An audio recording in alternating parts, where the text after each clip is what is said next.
Ladies and gentlemen, may I present for your intellectual and philosophical pleasure, Ron and Fez on Raw Dog Comedy Hits. Channel 99.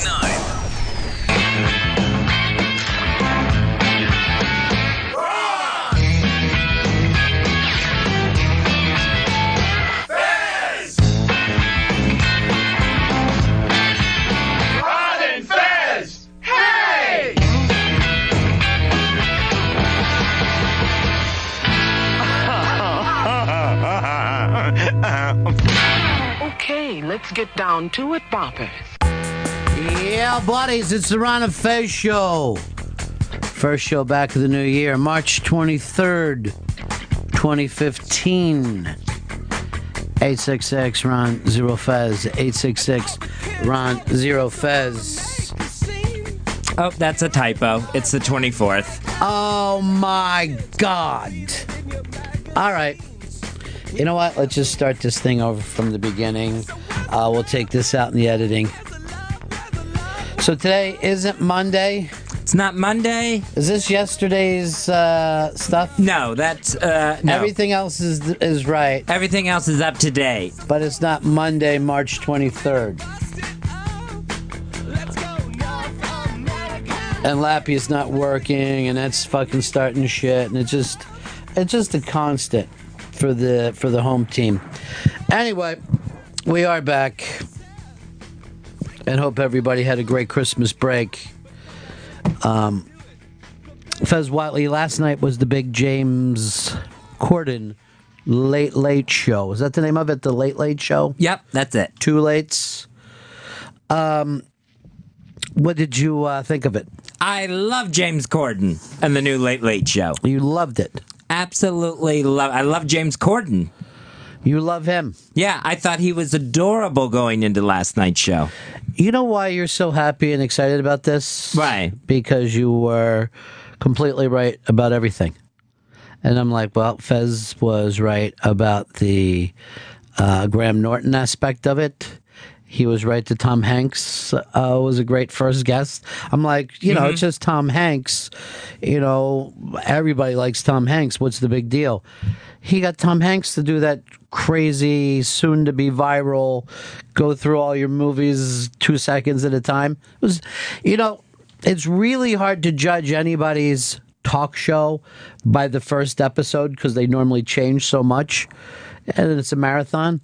But he came out of the blocks really, really strong last night. It's not easy to do. I thought he was fantastic. There was only a couple of things that I didn't care for. Oh, boy, are you your mother. If I'm going to nitpick and fine-tune the Late Show for James Corden. No one asked you to, but what was your big problems with it? I thought I liked the guests all on the couch together, but he leaned in way too close. I was feeling a personal space issue with how far he was leaning into Mila Kunis. That would never have occurred to me. I did not feel like she was in jeopardy at any case. I didn't think that he was trying to... Are you saying he was trying to hit on her? Yeah, well, I'll say yeah.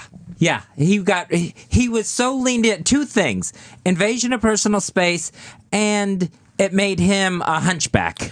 Get away from there, would you? Thanks. He was all hunched over while he leaned in. I'm sorry, I had to keep people out of my personal space. You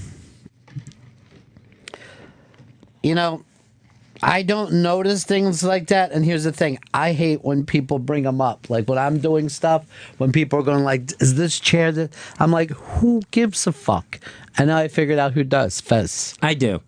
And guest entrances, that was another personal space thing. I thought it was too much of a gauntlet for Tom Hanks and Mila Kunis to have to run through the crowd. That's the Kelly and Michael gimmick. That's the new way of doing it, that the crowd gets to high-five with people.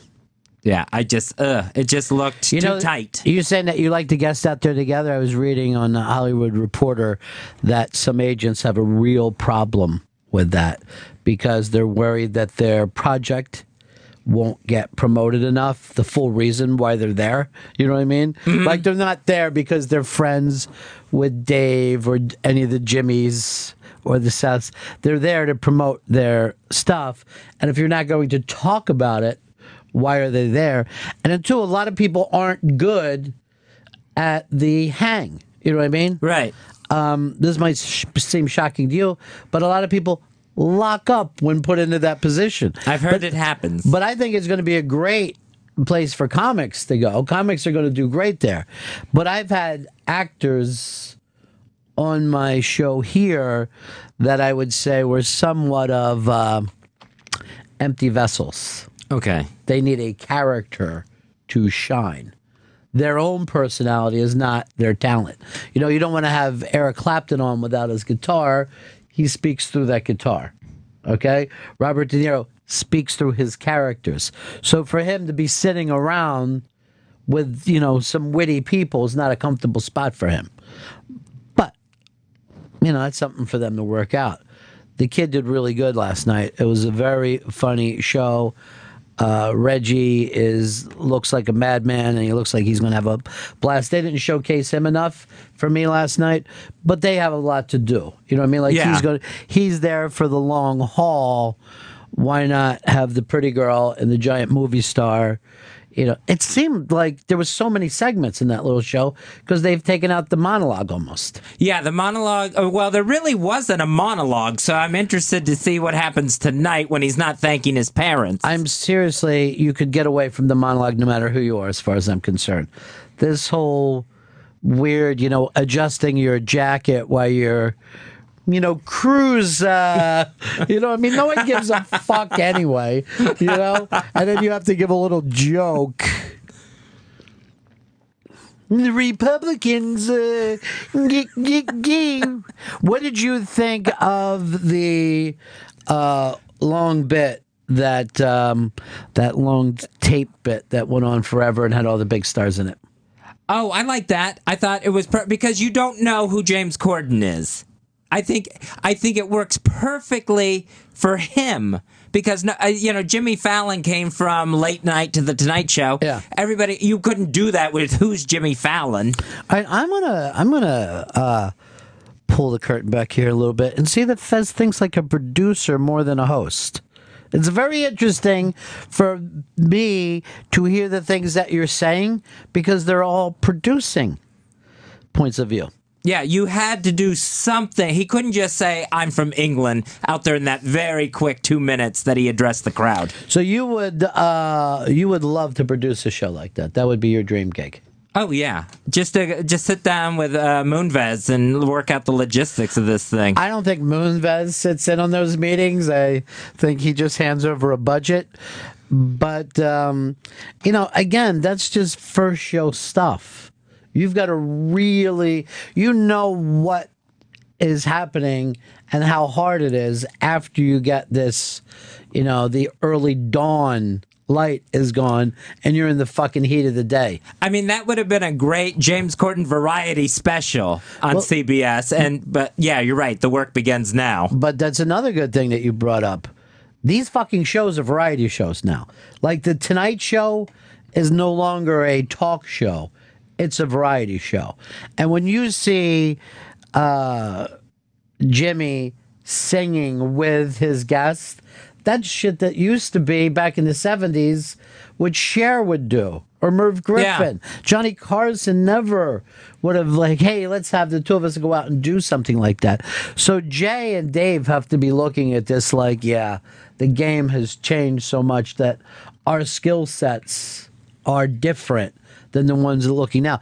They definitely booked this kid because he can do sketches and characters and sing songs with his guests and do a, you know, I don't know, a fucking dance with them or something, whatever variety shit is. Yeah, he'll be more Broadway-ish, a little bit more Neil Patrick Harris with his guests than Fallon. Fallon's more, oh, we're drinking and doing karaoke.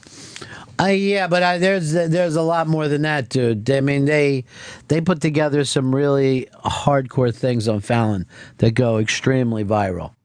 You know, the musical things that he's done and, you know, the history of rap and all that kind of shit. I mean, that stuff is out of a normal comedian's wheelhouse. That's variety show stuff. Yeah, and then it's also Hollywood Game Night. late at night. Yeah, people seem to like it more than not, but that's still somewhat old school. I mean, it's really back to 1960s type TV.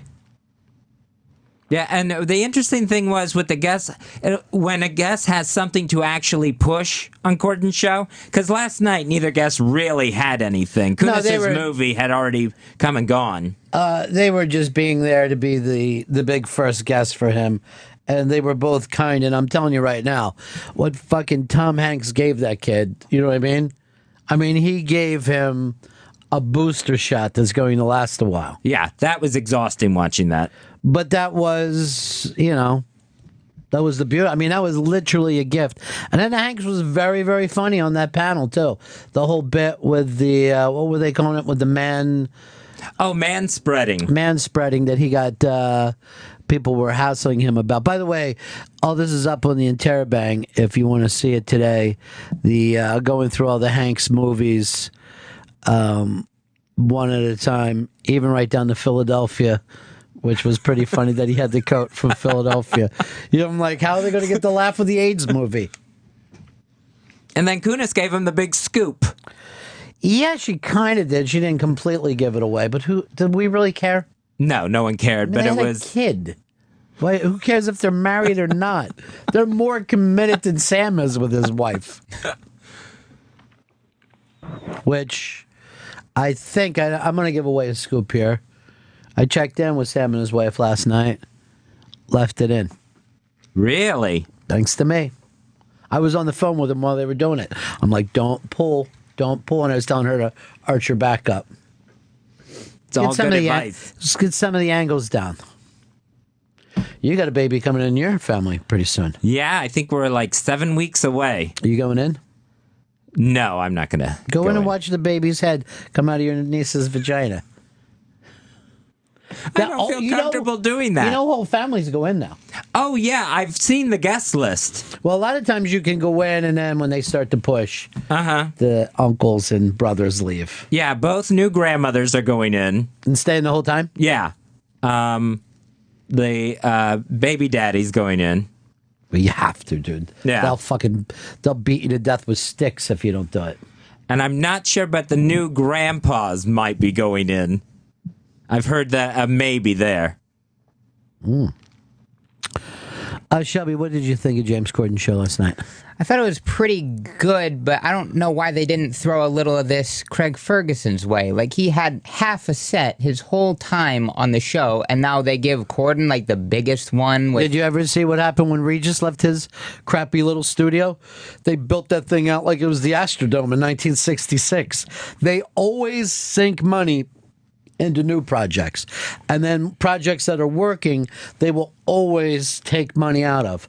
I remember when Fez and I went to work at WJFK, Howard Stern in the morning, Donna Mike, just had been a cash cow for like 15, 20 years. And we walked in that place and we're like, Jesus Christ, it's a shit box. And nothing works. Because that's what they take money out of and put it into whatever news station that they're doing. It's just something that happens with corporate people. Something that works, the hell with it. And something that's new, let's just throw a ton of cash at. Standard ridiculousness. But did you care about the set? That's what struck me the most, that there was people on the ground, people in stands. There's all this elevated thing, a giant band. Didn't they look too far away though? Yeah. I thought the audience was too far away. I wouldn't want to, send a stand up out there. It just, they're above and far away. It's like as awful as you can get. The band setup seemed a lot bigger than I was expecting, because I was just thinking Reggie, keyboards, and his looping machine. Well, it was Reggie. He asked for the band.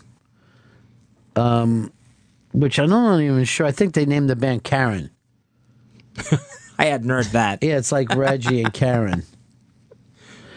I dug the female bassist, though. That's always a good move. Oh, yeah, always a great move. Lewis in Manhattan. Hey, what's up, guys? I think Jimmy Fallon and all these other guys, I think they're onto something. I think maybe Ron, you should update on Mass, like play like games that you would normally play in the park. Like if you have Wanda Sykes on, you play Double Dutch. You're playing hopscotch with Larry David. It'll be cool. I think that you are, why be an adult? And the set should look like you're like a 13-year-old's bedroom. You know what I mean? There just should be pictures of One Direction, and then you get up there and you play some games. Your mom comes in, you yell at her to get out. Just get out. Eric, how are you? Hey, guys. Ron, you mentioned some actors being kind of empty vessels. Is one thing I wanted to say to you. I've heard some comedians that they don't always get away with the hang. Sometimes they are their act and don't do so well with it either. But I also wanted to ask you what you thought about Larry Wilmore's show. I haven't heard you guys mention it all that much. Larry is a really talented guy. The show feels a little boxed in right now, but I imagine that the pressure must be immense. You're following a legendary show, and then the show your big lead-in is leaving. I'm sure everyone's just walking around there wondering what is next. That all happened in the course of like 2 months. Yeah. And then the other guy went to HBO and has a hit when he'd have The Daily Show right now. The Daily Show would be his. And he's doing his once-a-week Sunday night HBO gimmick. That would make more sense for him to take over for Colbert. For me, Wilmore, the show just seems like one of these Comedy Central shows that they used to put on that maybe would last 1 or 2 seasons and then they'd just get rid of it. It doesn't seem like, oh yeah, this is going to be around for 10 years like Colbert. You're really smart. You're a really smart guy. Do you ever notice that about him? He's a genius. He's got an executive's mind. Larry Wilmore would skate around you like there's no tomorrow. You remind me of a guy who sits around saying Peyton blows. Peyton just sucks. He doesn't have that scat thing that we're looking for. I'd cut him tomorrow. I would. You're out of here. Clean out your locker. One time, seriously, we're up at a fucking Phil's game where they take our whole baseball team, and it was like when I'm like 13 or 14 years old, and our coach says, I'm forgetting who we fucking pointed at. It might have been the great Willie Martinez. I don't know. He goes, I wish I was coach of this team for one day. I'd fire that son of a bitch right there. And I go, boy, you really let this coach, you work in Scott Paper during the day, right? You're not a real coach. It's fucking amazing how smart everybody is. But I'll tell you this, Fez Watley, producer mine, you pulled it off last night. Everything that you said came true. I think you're ready to do a late night show. Maybe you take Shelby with you. He's got some big ideas himself. He's just going to cut things out of my budget. Yeah, he doesn't like other people's ideas. He doesn't have any ideas, but he sure as hell doesn't care for others. John in Indiana. Hey there, Ronnie B. Just wanted to know if Fezzy, King of the Gays, caught up on his Dancing with the Stars. Oh, I still haven't caught up with it yet. Well, this will help you out that nobody was impressed with Michael Sam at that veteran combine. Yeah, the first ever. Yeah. And I saw him on Dancing with the Stars last night, and it's the first time that he ever looked big. You know how they say like he's not big enough? He looked for the first time like a lineman when he was dancing. He looks big next to his fiance. They gave him some nice grades.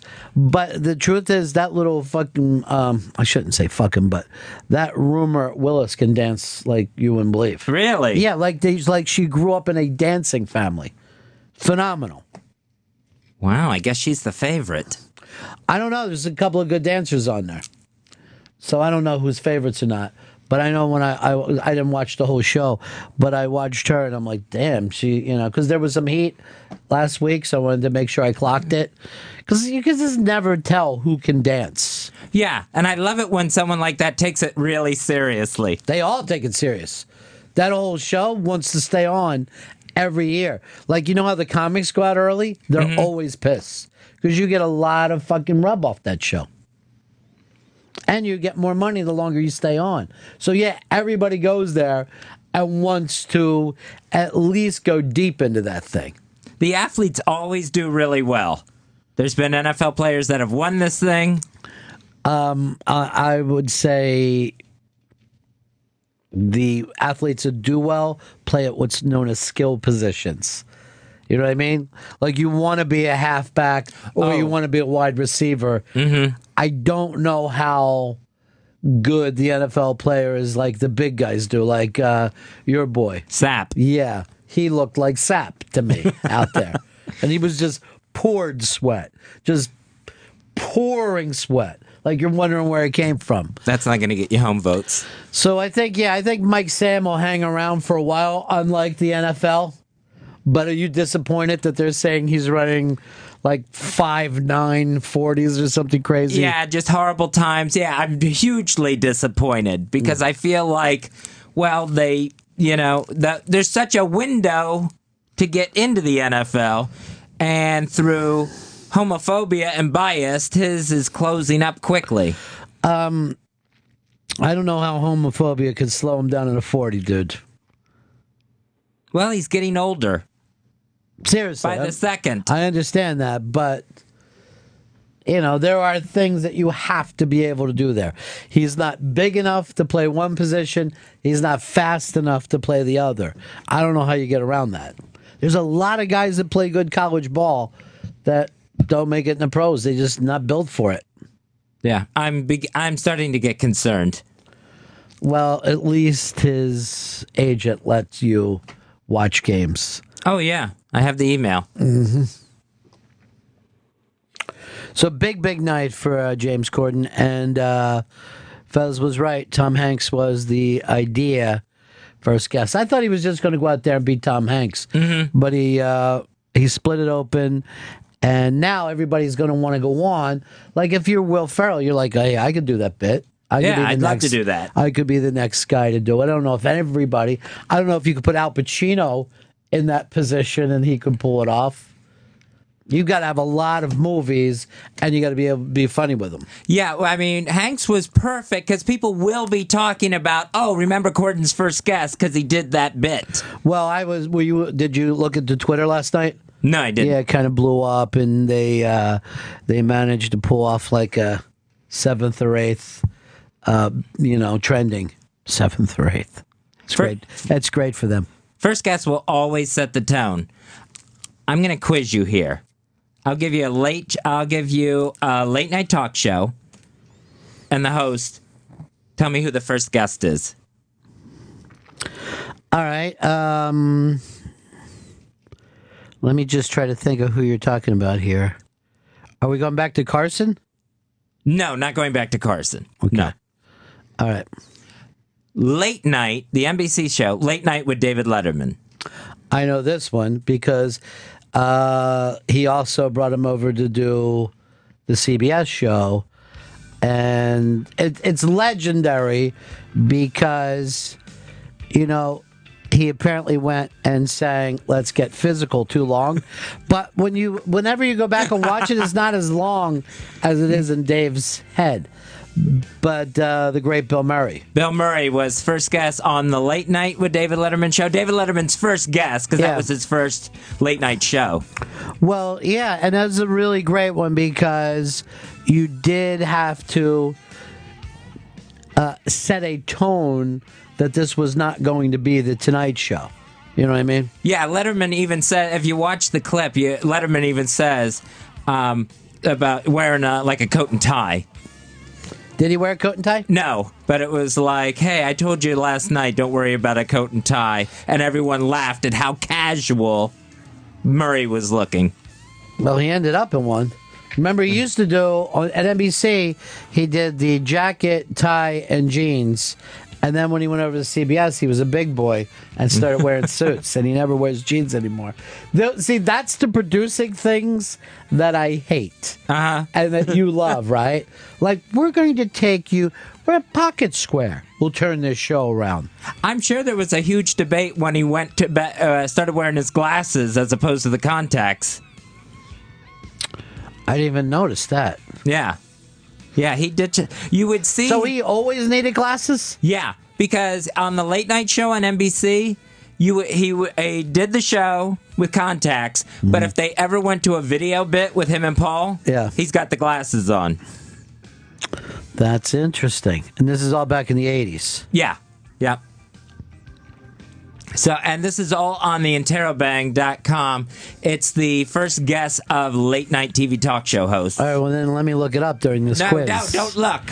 Why can't I look? Because I'm quizzing you. Okay. All right, Jimmy Kimmel. Jimmy Kimmel. His first guest. Well, I'm going to give you a little thing here because this is like a trick thing. That when he started, he used co-host. Did you know that? No, I didn't know that. I didn't remember it even. He did it for, I don't know, the first few months. And so I don't know who, I'm trying to guess who the first co-host was. I know I don't know the first guest. I believe the first co-host was a rapper, though. I don't know whether it was Cube or somebody like that or somebody along those lines. And I can't think of his guest.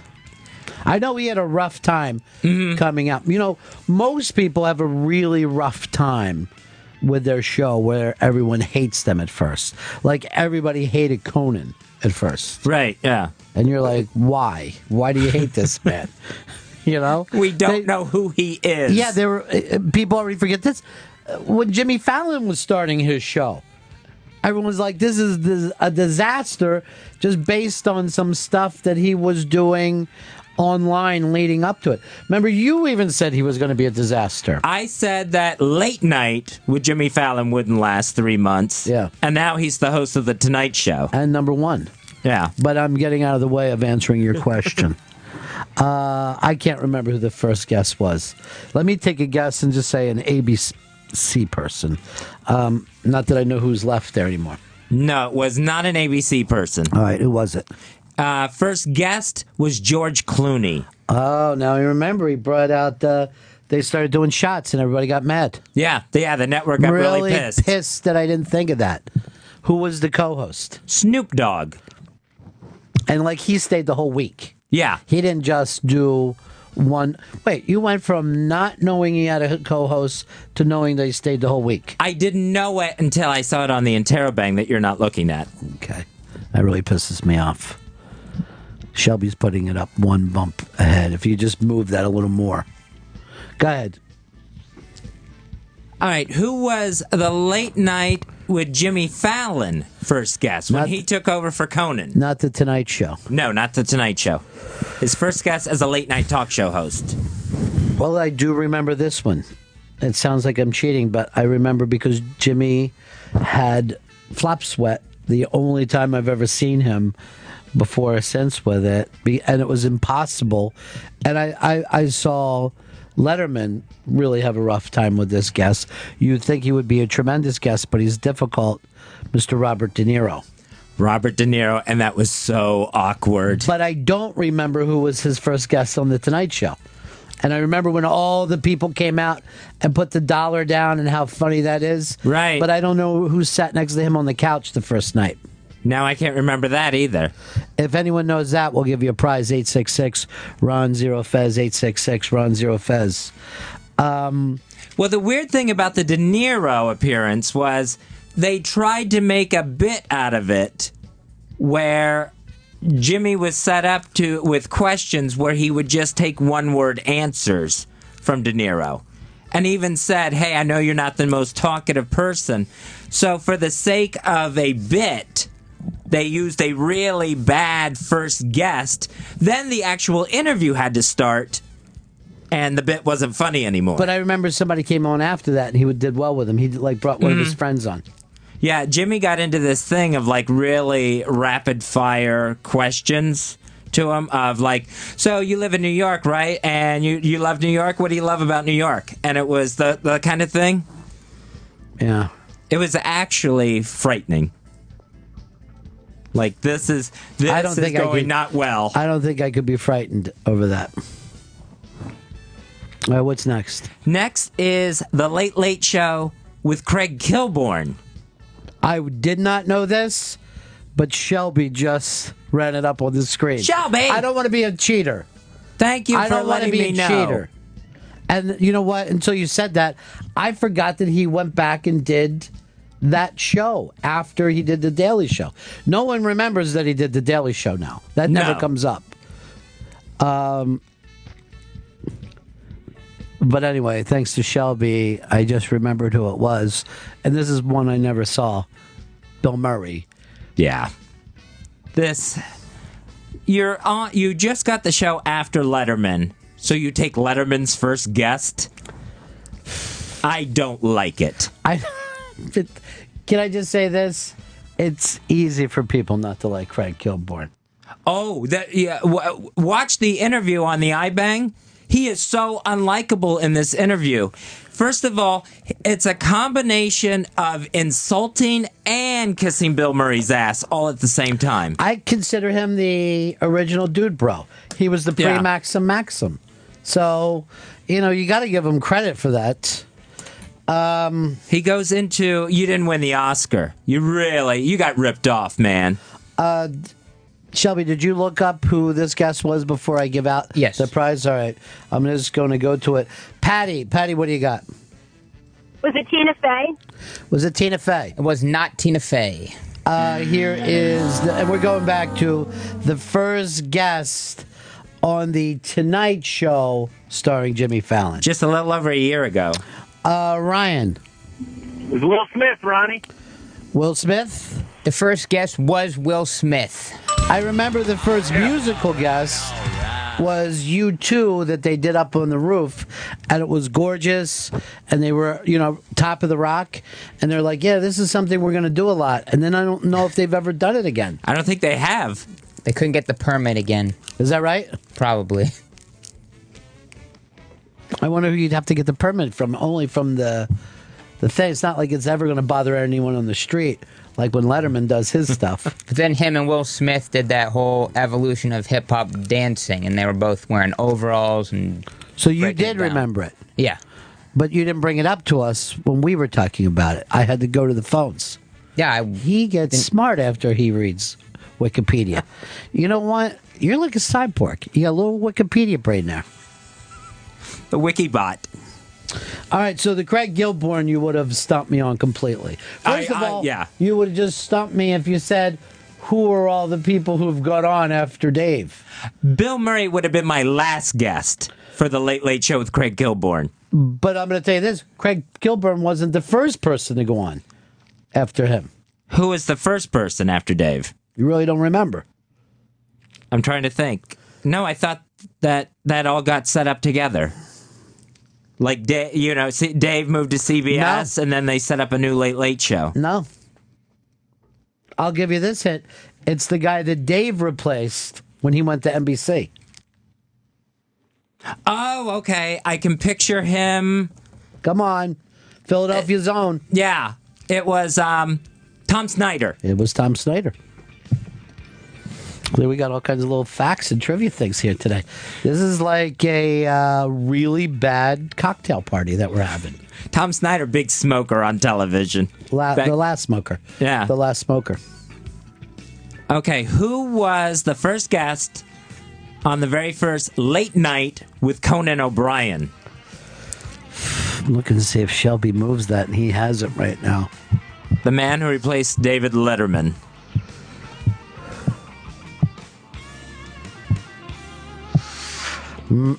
I just saw him whip through it again. Shelby, you're killing me. Saw it. Why are you doing that? Just want to put it in the right spot. Why? To this is fuck not a with me. visual show. Because you didn't know, right? Is that why you did it? I have no idea. Could be any celebrity of the thousands that are out there. It's Roseanne's husband from TV. I just saw it whip by. Yeah, John Goodman. Why are you sliding that? All right, John Goodman was his first. I wouldn't have known that either. I'm knowing good when I get visual clues. And then I even know I called him Roseanne husband, which you could have said Tom Arnold.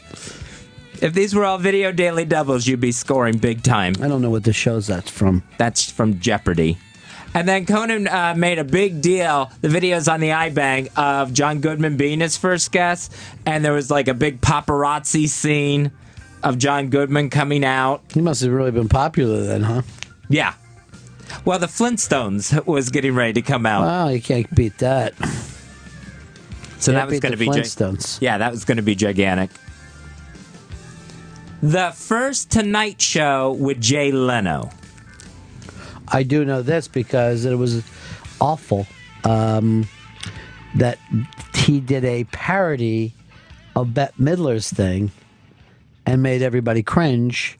Billy Crystal. Yeah, that was bad. Not that Billy Crystal isn't a great talk show guest. He's one of the best.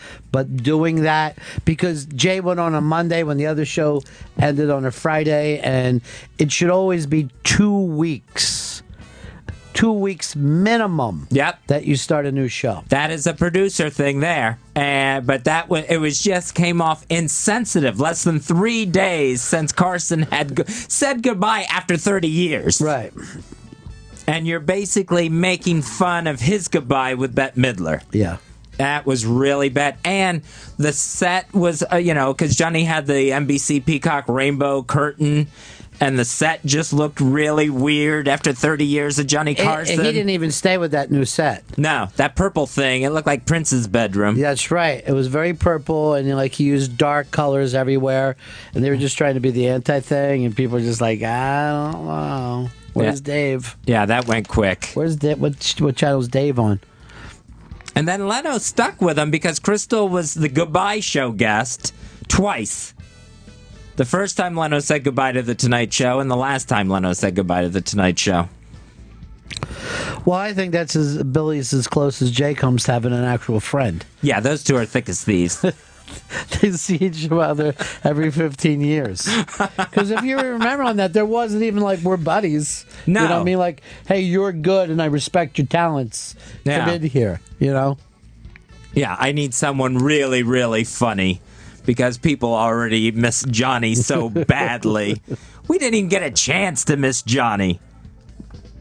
Yeah, you gotta have that little break in between shows. That's why Colbert is doing it so smart. He's not coming on for 4 months after Letterman leaves. Yeah. Wait, when's Letterman leaving? Letterman leaves in May. I am not ready for that. Yeah, May 20th, Letterman's last show. And Colbert starts the day after Labor Day in September. That's a smart date, too.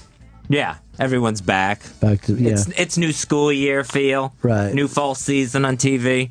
Designer drugs. It just all fits. Everybody's doing their designer drugs. Here's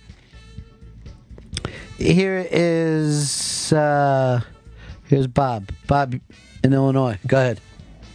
Yeah, I got a trivia question for Faz. Who was Chevy Chase's last guest on his short-lived show? Was the last guest also the first guest? No, I don't think it was. Oh, he got more than one show. I have no idea.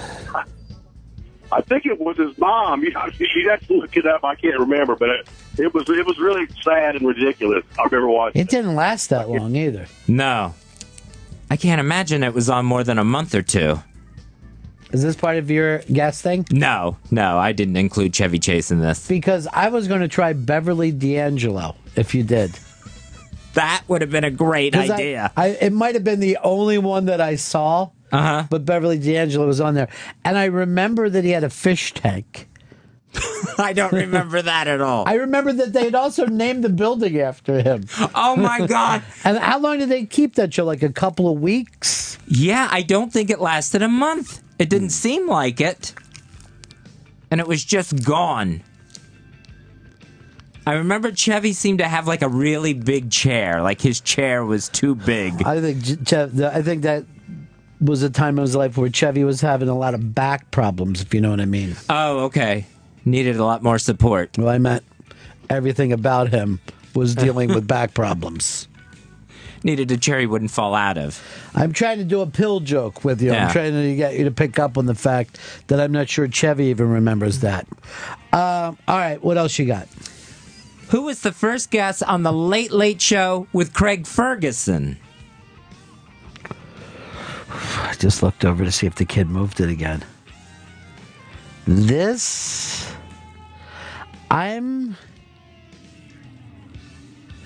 it a Brit?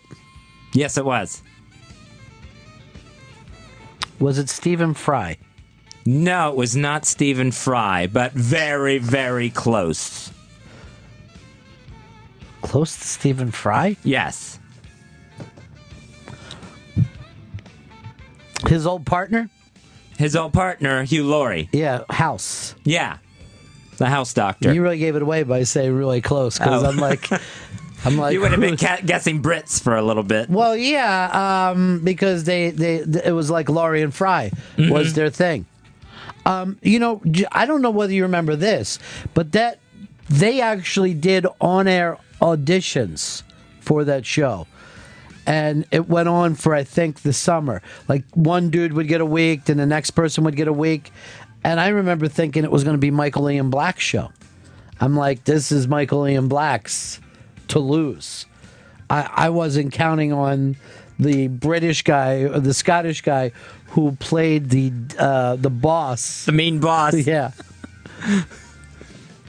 On Drew Carey's sitcom. All right, these are all up on the iBang today.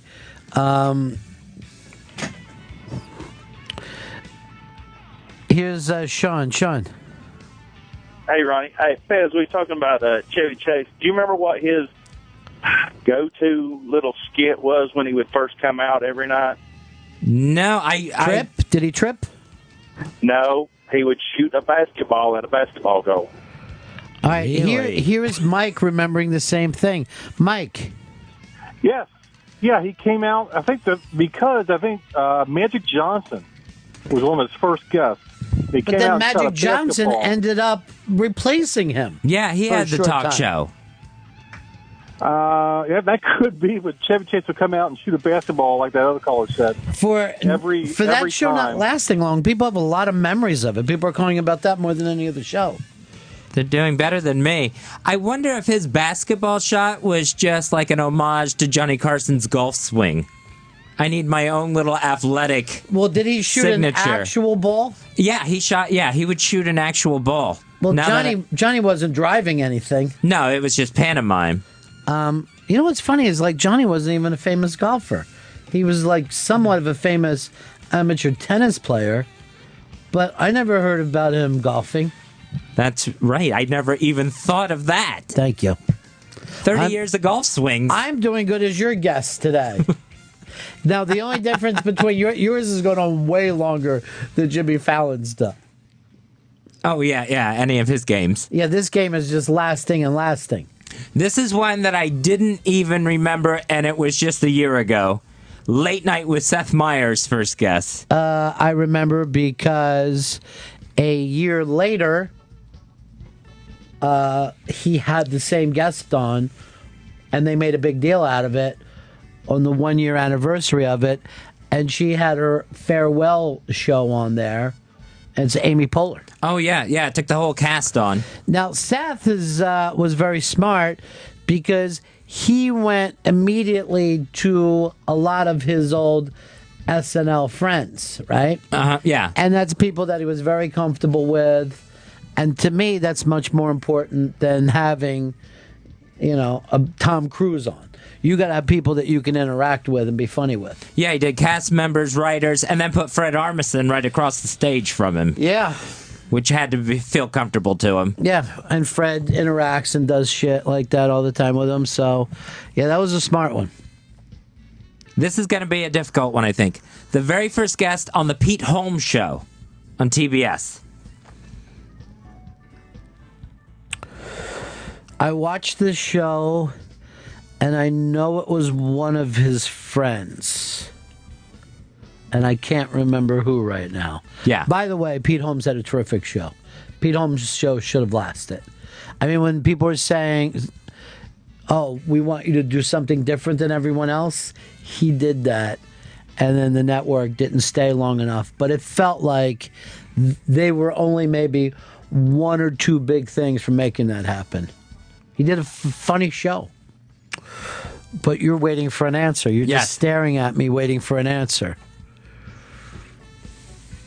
You are right with friend of his. Longtime friend of his.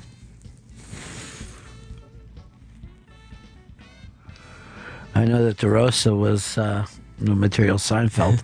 DeRosa was back on Better Call Saul last night. I still haven't seen it. Haven't seen anything. What do you do down there?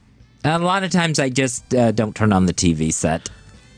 You gave me a call last night that said you had a toenail removed, and then you kept telling me how much it hurt, and then you told me you were going to eat, and I'm like, this is more information than men share.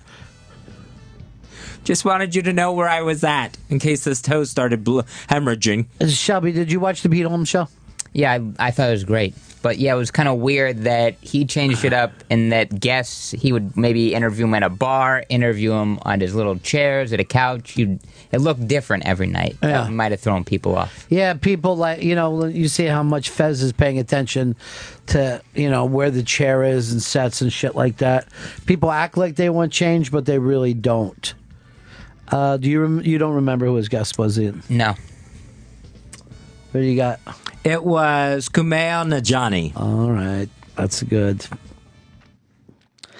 And then I remember they even did a joke. Something like, no one knows you, so you brought out someone else no one knows. And it was like a funny joke, but really it's why you bring Tom Hanks out. Yeah, if you can get Tom Hanks, go ahead, book it. Yeah. Save the date. That was a tough one. All right, and but I hope Pete Holmes gets another TV show because he's good. This last one will be a tough one, I think. The very first guest on Chelsea Lately, hosted by Chelsea Handler. I know this. It was Joe Coy. See, that's why it's hard. She did the big roundtable thing. Yeah. Sometimes even instead of having guests. So I don't know who did Chelsea Lately. Aniston. No, not Jennifer Aniston. That's a really good guest, though. That's her friend. It was Steve-O. That's weird. From Jackass. That's weird. That doesn't even seem like that would have happened that way. And it got very Jackassy right off the bat with Steve-O dropping his pants. What did you expect him to do? Read poetry? That would have been a refreshing change. It would have just been different. These are all up on the interrobang.com. The first guest of TV's late night talk show hosts. All right. I'm just going to tell you this. Rennie B, I turn on your show and Fez is fucking crushing it like a fucking champion. Oh, don't say that. Fez is not only the back, he's the best there is. This is so great and made my day. All right, so keep coming up with different shows. Merv Griffin, Mike Douglas, the old Dinah Shore. I'm going to have to go into some heavy research here. Who was on the Virginia Graham show? You didn't even get that reference, did you? No, I didn't. That goes way back early TV. She had a coffee and chat show. Oh. Well, it was good stuff. Good stuff there, Fez. First guest with Fez Whatley. First guest. Tomorrow I want you to, you did that great segment. Tomorrow I want you to do second guests and see if I can come up with it. Who did these first guests move down the couch for? In a way, Mila Kunis is also first guest, and she's not going to get the heat. Yeah, she won't get the credit. We won't remember full credit. It's only you. No one else sits around and worries about who first guest was. When we revisit this years from now, she won't get the credit. Even though she was introduced first. Shelby, what did you now just put up? This He's is flashing so many visuals in front of me during the show, Fez. You act like you're in the big executive producer. You don't know how distracting. And then earlier, he was over here just banging on Lappy 5000. Just like someone let a toddler loose in the studio. He's got to touch everything. He's got to make sure it's all working. But we've been talking about a lot of guys. You know, every late night show is just a guy. Wait, you trying to do a segue? Yeah. Okay. So why? What is the thing of you? You know, I saw Fez talking about. I see just a girl with a big ass there. That's not just a girl. That's Jen Selter, Instagram's ass queen. Is she the queen? Yeah. Now, that picture that you're showing, she looks like she's letting it get away from her. Really? Yeah, that's... I mean, she goes for the muscular ass, right? Yeah, she's a fitness model if you asked what her profession was. Doesn't her ass look bigger there than you've ever seen before? Yeah, it's great. She's at the top of her game. I don't know why you're saying she's slipping. I think she's never looked better. I didn't say she was slipping. I'm saying the ass is getting away from her. That's all. Who are our interns today? We have V and Anthony. See, I wish that we would have had the other intern, who I think is a little more precious when it comes to this. I think he would have. I think MK might have backed me up. Look, it's fantastic ass, Shelby, but look at the shade it's throwing over that pool. Yeah, that's what she wants. That's what America and the world wants. They want this ass to get as big as possible. Stop being a character and just be a person. This is out of character for you. If this is your opportunity to try to show people that you're straight, stop being so fucking aggressive with it. You can't not be aggressive. From your segue on, you're coming across as fake. You can't not be aggressive if you're talking about Jen Selter's ass. I never heard you talk about any woman before other than the fake Arabian girl that you made out with on a swing and the girl that you got coat tit from. And no one believes either one of those stories. All right, so what exactly is the name of this bit on there? These are the 10 best Jen Selter Instagram pics that she's ever taken. Now, you put this list together yourself? Put it together myself. Compiled it. How come you didn't get how come you didn't get a byline? You know, I don't want to take all the credit for it. I just want to put it out to the world. It's not about me. It's about Jen Selter and her giant ass. If you see me on the byline, that's all you're thinking about. God, he's... When did he become hip-hop fucking like this? You let somebody... Whoa, now see, that I feel like is in control. Now, let me just say this for the people at home. If you want to go over and see this on the Interrobang, it's pretty outrageous. And I'll look forward to your comments as well. But she's upside down here, standing, doing a handstand. Now, Fez... Have you ever heard the term heart-shaped ass? Yes, I've heard that phrase. That is a heart shape right there. You could draw a heart from that to the middle of her back. Oh, I see what you're saying. That's a perfectly formed heart-shaped ass. If I didn't know this was Jen Selter, I would say this person is either photoshopping this or wearing some sort of prosthetic. But this is Jen Selter at the top of her game. You can't look better than that. Are there prosthetic asses? Yeah, a lot of people now with like Jen Selter, she's gotten huge for her ass on Instagram. They try to then Photoshop their ass, but they don't do it so well. So you see like background images are also kind of weird, and then people just call them out on being a fake ass. It's, you got to go real or nothing. All right, I'll just say Pool's Keeper son said this. Shelby might be Robert Durst's son. Robbie Durst Jr. He just murders asses. He doesn't compile the 10 best ones. I mean, look at the third one. She's transitioned into wearing workout pants. All right, now I'm glad that you put that. Look at that picture. Yes. And where her ass is there. Now go back to the pool picture. That's an ass that's getting away from you, my friend. That is twice the ass as the one that you picked out here, the number 3.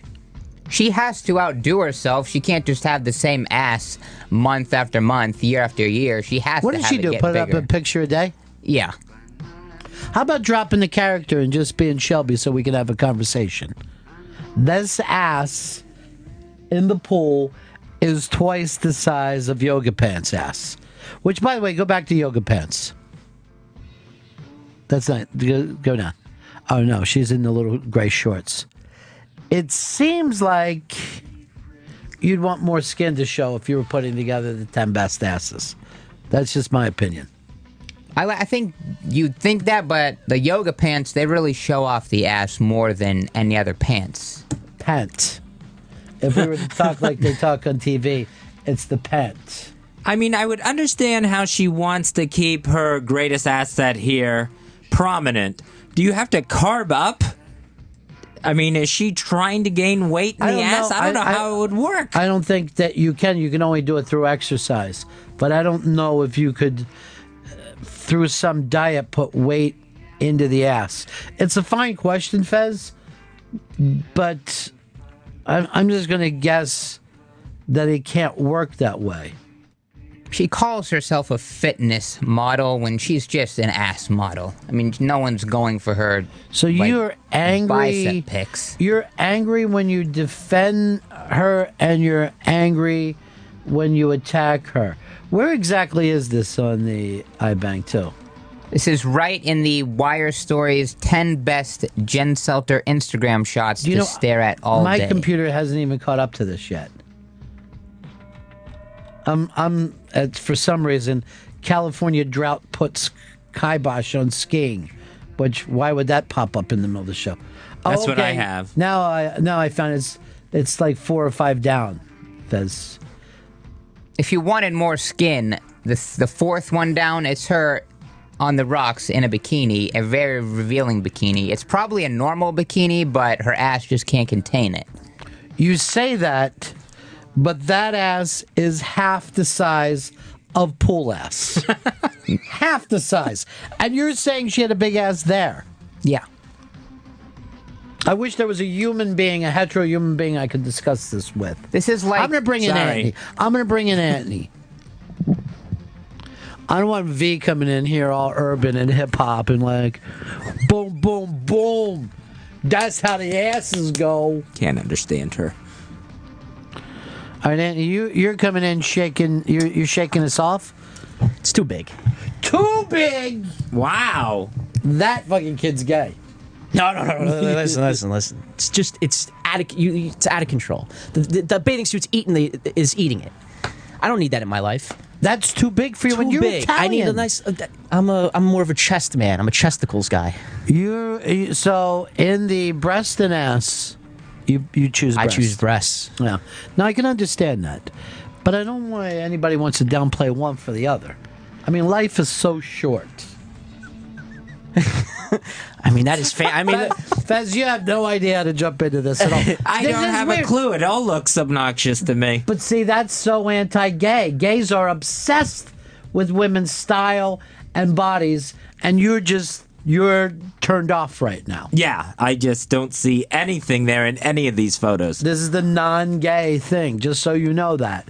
If we had actual gay people, they would be filled with opinions. Now, go to the latest. Wow. That go down one more, 2 more. All right, there's the ass at that point. Now go back to the top, and that ass has just gotten humongous. But it's not a fat ass, like literally fat. There's no fat to this thing. It's perfectly toned. You could bounce a quarter off of it. All right, Green Lightning says this. Who is this woman and why isn't she bouncing on my dick right now? And did she sneak a scat pic into her portfolio? This is the problem with this, is that people take it. We gotta get bathroom these functions. They gotta hack into her Instagram or something. She's gotta have something on there, no? Well, she puts everything out, right? Yeah, these are not. Pics taken of her. These are safe for work. That's safe for work? Junior says, looks like 2 penises. Oh, we're not going to do that again, are we?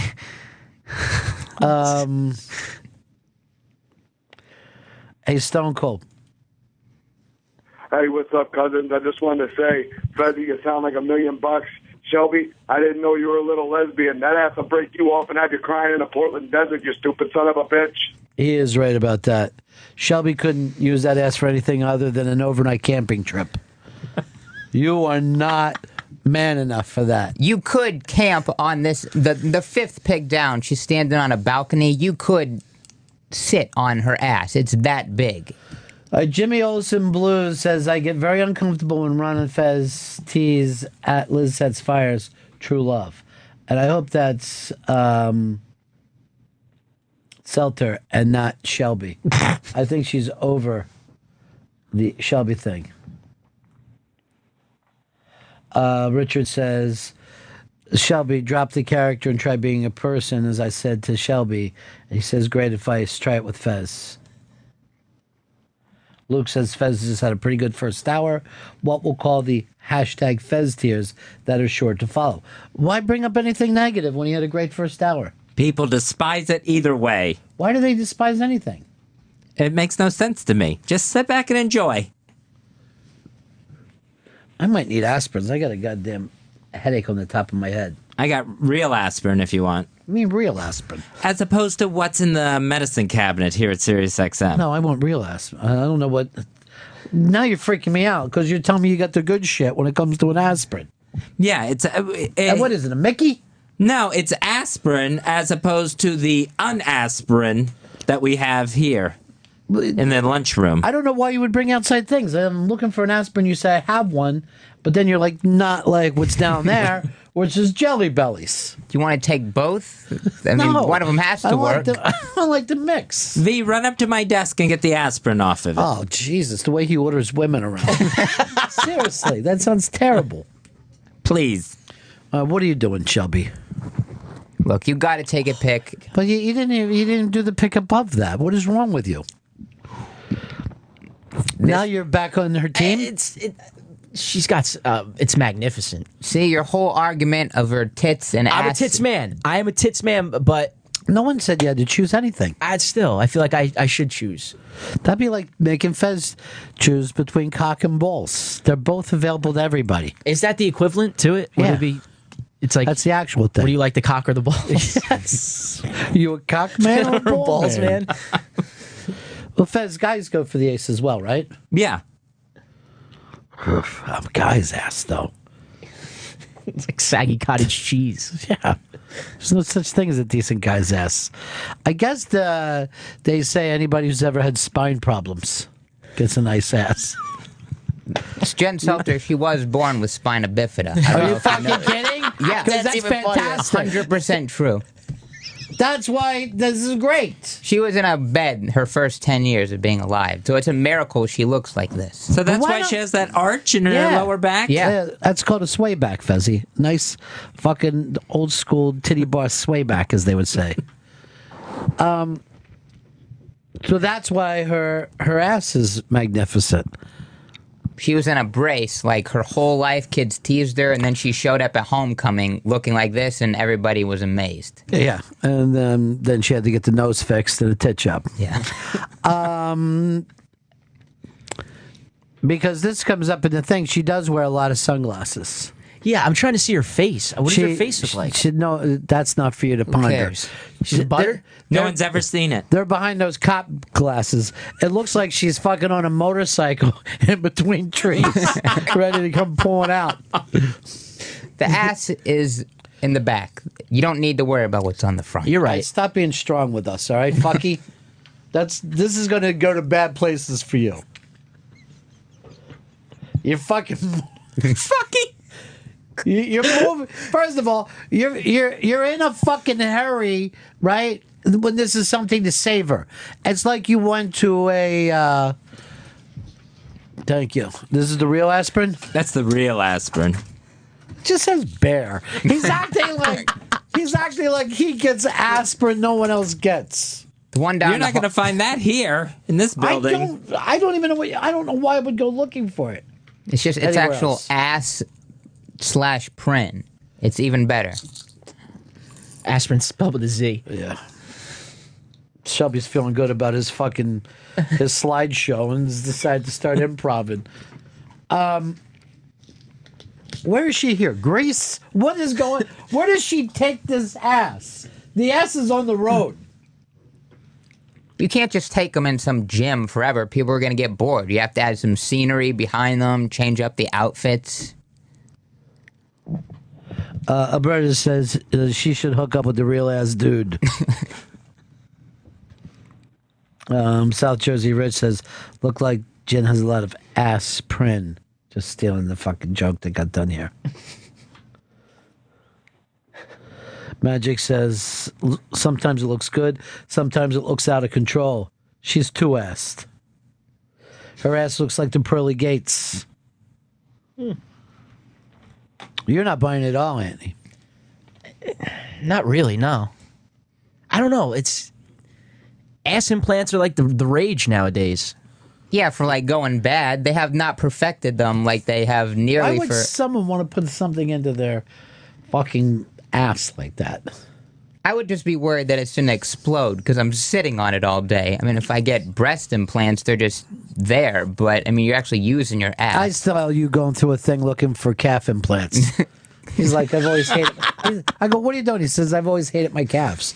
I said, I've always hated you. Can you get a fucking Shelby implant? Shelby, have you ever dressed up like Jagger and tried to pantomime to that? I've not dressed up, no. Have you pantomimed? Yeah. Do you look like him? Not. He's supposed to be not that good looking, and I don't even reach that. So no. Believe me, when people find him very attractive. Remember when Mooch did the impression that day?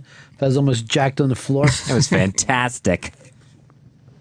That was disgusting. I don't think it's right. I think it crosses a line to be turned on by your buddies.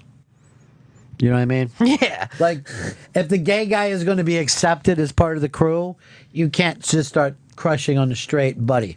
But I wasn't, like, mauling him. You were close, and everyone picked up on it, and everyone got uncomfortable, and he ended up moving to another ocean. Wonder why I got this fucking headache like this. Oh, no, I remember doing this show. You fuckers. Just look at this ass. It'll make your head feel even better. We get it. You're so fucking straight. Straight as a freeway. Yeah. You know what I'd like to do?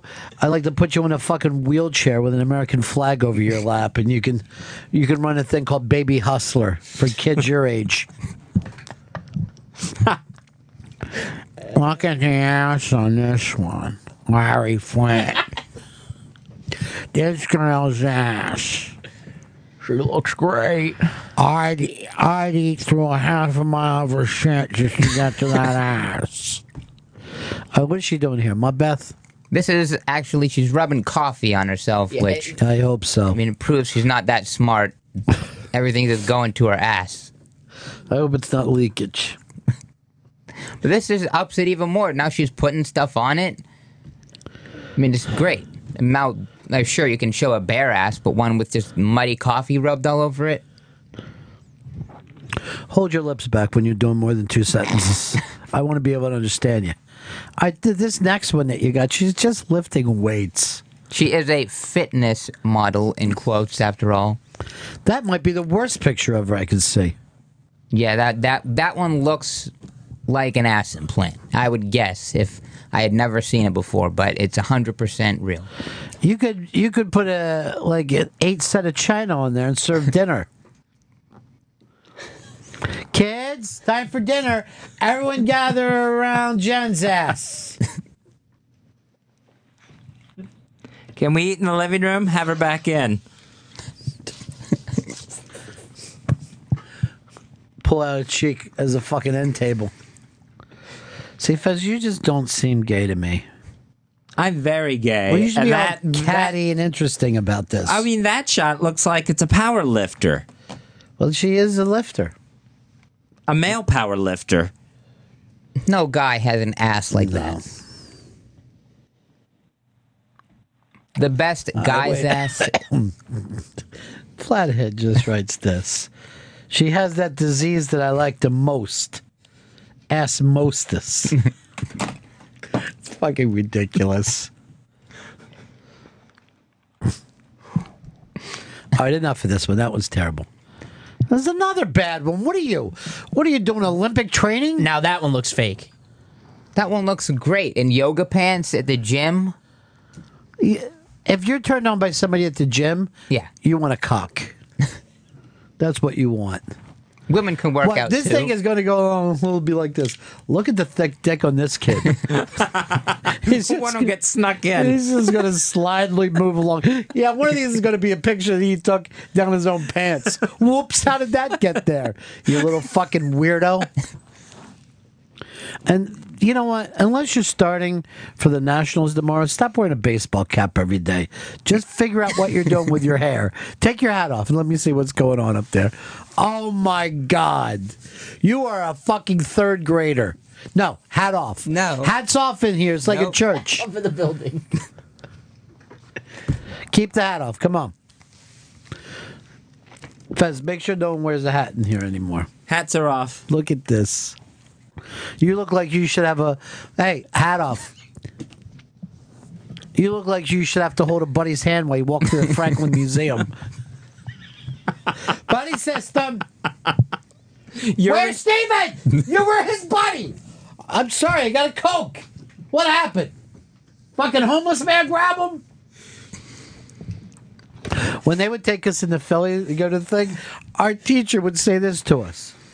We're on a buddy system. You stay together and stay away from the bums. She didn't even... We didn't have the fucking term homeless. It was just bums. All right, we're ready to head into the museum. Do not go left or right. Run through the bumps.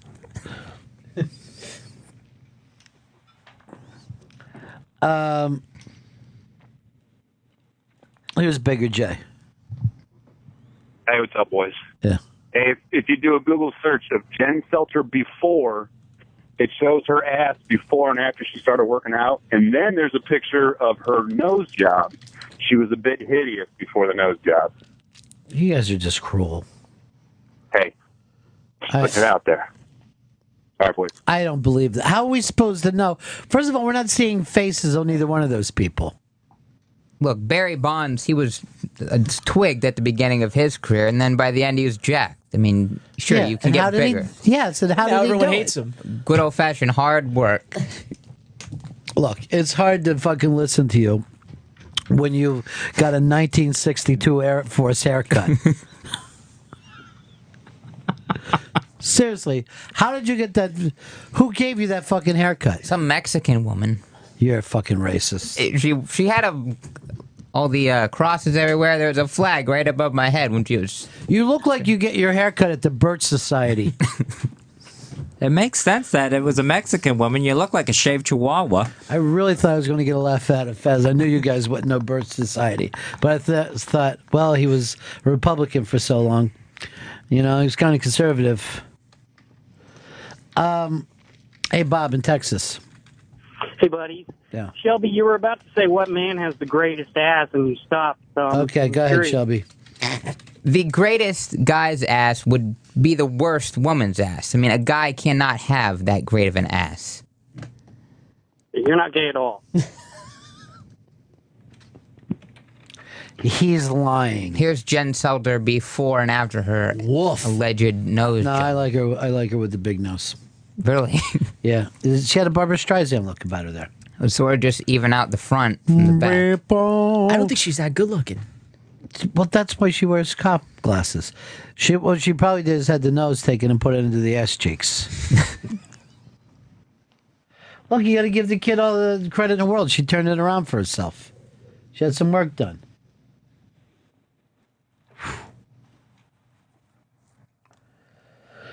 All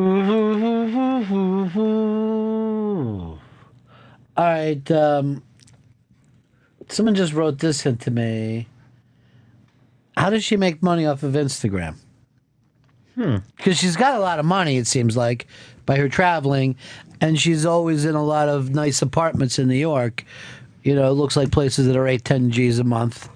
So where's the cheddar coming from? From different companies. John's? Yeah. What companies? Just give her workout clothes to wear. That's how those Vine and Instagram comedians, they just, half of their things are just ads. Random things for like the Home Depot. Oh, suddenly you care about Craftsman tools you're making some weird video about? First of all, why not focus on what we're talking about before you went to Craftsman tools and weird comedians? He's not making his. She didn't. I think Tim Allen just got a shot taken at him. She didn't buy any of these workout clothes. His were all provided for her. Okay, that's free clothes. Where's the money come from? You fucking dope. Are you saying that they give her fat cash to put out a picture a day? Yeah. What kind of money? I'm guessing 20 grand a pic. That's insane. First of all, it's insane because a crazy person said it. There's no way she's getting $20,000 a picture. She has to be getting that. I mean, did you see these apartments she's posing in? Yes, I'm the one who fucking brought it up to you. Remember? Seconds ago? Yeah, the apartment she's posing in, she's got to be getting at least 15, 20 grand for these. You see what I'm going through, Fez? I understand. Maybe she got a sugar daddy. No doubt. I mean, there's somebody. Maybe she rents that ass out for billboard space. Was that all of them, Shelby? The next one, it's like a plain yoga pant, so that even accentuates the ass even See, more. this is what I'm trying to say. This is how a gay talks, Fez. Yeah. You should learn. Look, there's no pattern to You it. just said a plain yoga pant that accentuates the ass. There's John said the same thing on Project Runway. Not all at the same time, guys. One at a time. This is what I want out of you, Fez. What he's doing, I need to put into the Fez character. That's fucking hysterical. Look, there's no design to just distract you from the ass. It's just a gray pant. Shows how big the ass is. You're not looking at anything else. That's the first thing you look at when you look at this picture. Was the hat to cover up that fucking pimple in the middle of your forehead? Yeah. How? I mean, have you named that yet? I was starting to think it was a bug bite. Yeah, if the bug is coming from the inside. What a fucking greasy forehead little creep he turned into. All right, so is that all of them? No, there's one more, and this is the best one. Come on with that picture.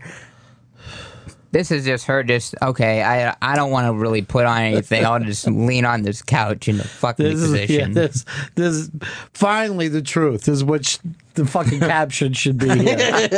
This is a fucking postcard an Arab prince should get. All right, these are all up on the iBang today. I'm sure have far surpassed Fez's stupid first guest. Gary Gulman's due here a little later on today. I need to break. We'll come back and get into some of the big stories of the day. Still looking for a missing plane over the Alps.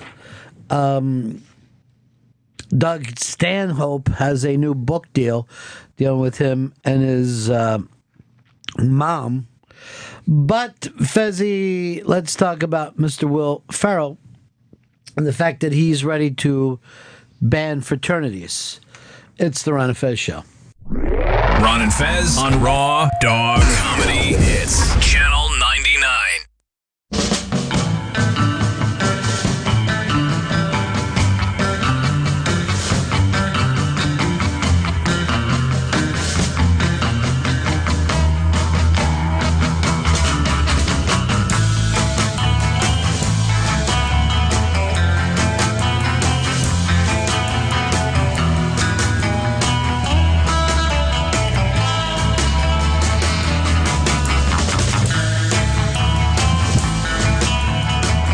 It's the Ron and Fez Show on a Tuesday. Despite, Fezzy, what it says on the tops of this. Gary Gulman's going to be in here in a little bit to make us all laugh, hopefully. Take away some of this pain that we feel just from being human beings. The existential pain. Where's your eternal pain, Fezzy, on a scale 1 to 10? 9. Mine's a solid 10. Sorry. You have been eliminated. So, Will Ferrell, in what I can believe is a complete Fez move, was so disgusted by the Oklahoma fraternity that had the racist song going around that he now says colleges should think about banning fraternities. Just get rid. I agree with Will Ferrell. Just get rid of them. What's your big beef with them? Did you have a beef before this? Yeah, when I was in college, I never liked the frat guys. Well, you went to an all-girls school, so you're more of a sorority gal. Sisters forever. I don't know if anyone likes fraternity guys, right? That's why they have to have fraternities. Yeah, they have to put the kind of the weird dicks together. Well, yeah, if they can come up with the money to get in. It's not like, oh, we're a fraternity where we have a common interest, we're friends, let's get together and form this organization. This is, oh, can I rush enough money to get into this thing? This is hundreds of years of assholery that I'd like to see Will Ferrell shut down. Yeah, but isn't that the whole thing about college, that you have the choice to what you want to do with your life? And why wouldn't you find guys that are kind of dickish? What was wrong with them being dickish together? And I'm saying I'm not friends with anyone who's ever even been in a fraternity. Right. I don't even know those kind of people, but I think later on in life they go on to become, I don't know, in country clubs and one of those type of places that I also wouldn't go. So how is it any different to say you guys can't be together any more than it is to say, hey, you art guys shouldn't be together, or you rock guys shouldn't hang out together, or you gay people shouldn't be able to hang out together? I think there's a difference between hanging out together and what Will Ferrell said about that being excluding clubs. Clubs where there's that it's not open to everyone. We learned that from the SAE song. Why should something be open to everyone, though? I mean, like you already said, you wouldn't want to join, right? No. I wouldn't want to join, so they're not keeping us out. The basketball team's not open to everybody. The basketball team is exclusive. The band is exclusive. People say, this is our group. What's the problem with that?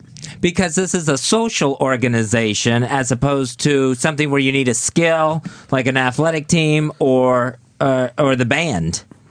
But social is also exclusive. You know that there's lunch tables you wouldn't go to because those are the people that are friends together forever.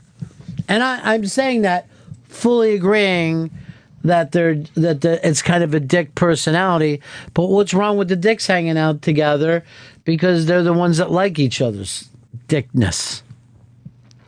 I think it's basically something where if you're going to college, go to school, get your education, and you don't need all this stuff as well. Yes, I would disagree. I think social is a very big part of that part of it. First of all, if there's anything that seems like it sets people up for life, it's the social things as much as the studying that they do. In America, most of our rock and roll bands have come out of guys meeting each other at art school or college, and you don't need to be in a fucking rock and roll band. But yeah, that's a good thing to do. I kind of feel the same way about fraternities. As a matter of fact, if you do have a fraternity, it keeps those kinds of dudes away from everyone else. Well, yeah, I mean, I know when I went to school, guys in the frat couldn't hang out with who they wanted to hang out with. That's fucking great. Because I love it. You couldn't be seen, if you were adult, you couldn't be seen with an SAE guy. Yeah, what's wrong with that? I think it just sets a bad precedent of it causes more ill will than it actually produces. I think it's okay to attack the kind of people that it's okay to attack. You know what I mean? Like if we said, oh, there's this gathering of gays and lesbians, and what they really should be doing is hanging out with straight people rather than staying by themselves, then that's the type of thing that you can attack. Or but this just white dudes. Look, the reason if you hear fraternities and you find out later in life that they hire each other and stuff, it's why we have affirmative action. It's like they had to go and set something up because of people going, oh, we're going to take care of our own. It used to be something that looked so good on a resume, I believe, and then now, if I saw somebody's resume and they said, here's my frat, I would already have a completely bad perception of that person. Unless you were a person in that frat, and then you would put them at the top of your list. You know what I'm saying? Mm-hmm. Here's Derek. Derek, go ahead. Hey, I wanted to talk about the fraternities. I agree with Fez to get rid of them. They're out. It's an outdated concept. Now with social media, you can create a group and follow them throughout the rest of your career. The idea of a fraternity, so you would have connections when you go into the career world, where someone would recognize you. You have that connection. It's an outdated concept. Look, if it's outdated, leave it up to those people. And if they say this is outdated, then they don't have to do it anymore. You know what I'm saying? Like, it's not up for outsiders to decide whether your social thing makes sense or not. This one fraternity obviously did something stupid. Those individual people are being punished or dealt with for it, but why throw the entire Greek system into it? I remember when I saw Animal House. Not only did I think that the bad frat were dicks, I thought the good frat were fucking dicks too. I thought that they acted like fucking assholes. I thought they didn't know how to fucking party. Now here's Jay. Jay in New Jersey. Hey, how you doing? Listen, I want to just speak up for fraternities. My college fraternity made my college experience completely whole. The camaraderie, the hazing ritual. I graduated college a long time ago, and I'm still close with several of the guys that were my fraternity brothers. Yes, are there extremes? Certainly are, and certainly in those days we got away with a lot of physical stuff that today would be considered felonies. Now, I'm not saying that that's right, but what I'm saying is that I feel that fraternities do have a place on a college campus, especially a very large campus where you just need to have an identity. And I think the fraternities and sororities... Now, let me ask you this, because I've never belonged to something like this. Why would you want to join a group that physically abused you? Because at the time, that was what was done. If you wanted to be in a fraternity, that was what you had to do. That was the first courageous thing that I ever did in my life at age 19, was to look at a fraternity and say, I want to be in that fraternity, and go up there and be interviewed and be accepted to pledge and go through 8 weeks of pledging. And I enjoyed it because I was voted the most outstanding pledge, and the following year I became the pledge master. So for me, it was a good thing, and I still think for some people it is a good thing. Are there tricks and assholes? Of course, that's life. So what physical things did they do to you, and that you later did to other people, that you now say are felonies? The paddling. Yeah. The paddling. I mean, I still keep it as a souvenir. I mean, it's crazy. Look, Ron, I got to tell you something. I graduated college in 1965. That's 50 years ago. I mean, it was a very different time. No political correctness. Very ethnic. My fraternity was an Italian-American fraternity, so we had that bond going in that we were all Italians. Most of us, anyway. Right. So, for me, I was thinking for myself. My son was in a fraternity. As soon as he was very unhappy at school, and when he joined his fraternity, that turned it around for him, and he became a very successful. He was very successful in his studies and graduating, and he's got a very good job today. So, I mean, you could say that the people that don't go to fraternities are the ones that are afraid to be rejected or who have some sort of an issue. I certainly was petrified to be rejected by the fraternity. But I did it anyway, and I was very happy that I did. Thank you so much, Jay. Take it easy, you guys. Take it easy. Now you hear him, Fez. Yeah.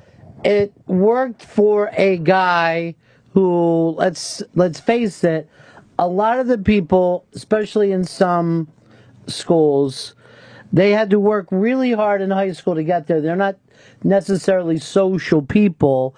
This gives them a chance to join a society that you take a, like, say, a big place and make it small, bond it, and it works for them. See, I don't see where it sets a good tone for socialization, where in order to have these lifelong friends, he had to get physically abused and pay a shitload of money. You got to pay money to get into these things, so you're buying your friends who are just going to hit you. But first of all, and I think he's even said that we've moved on beyond that, but and I don't know much about the money part of it, but normally in America we say if you want to pay for something, go ahead and buy it.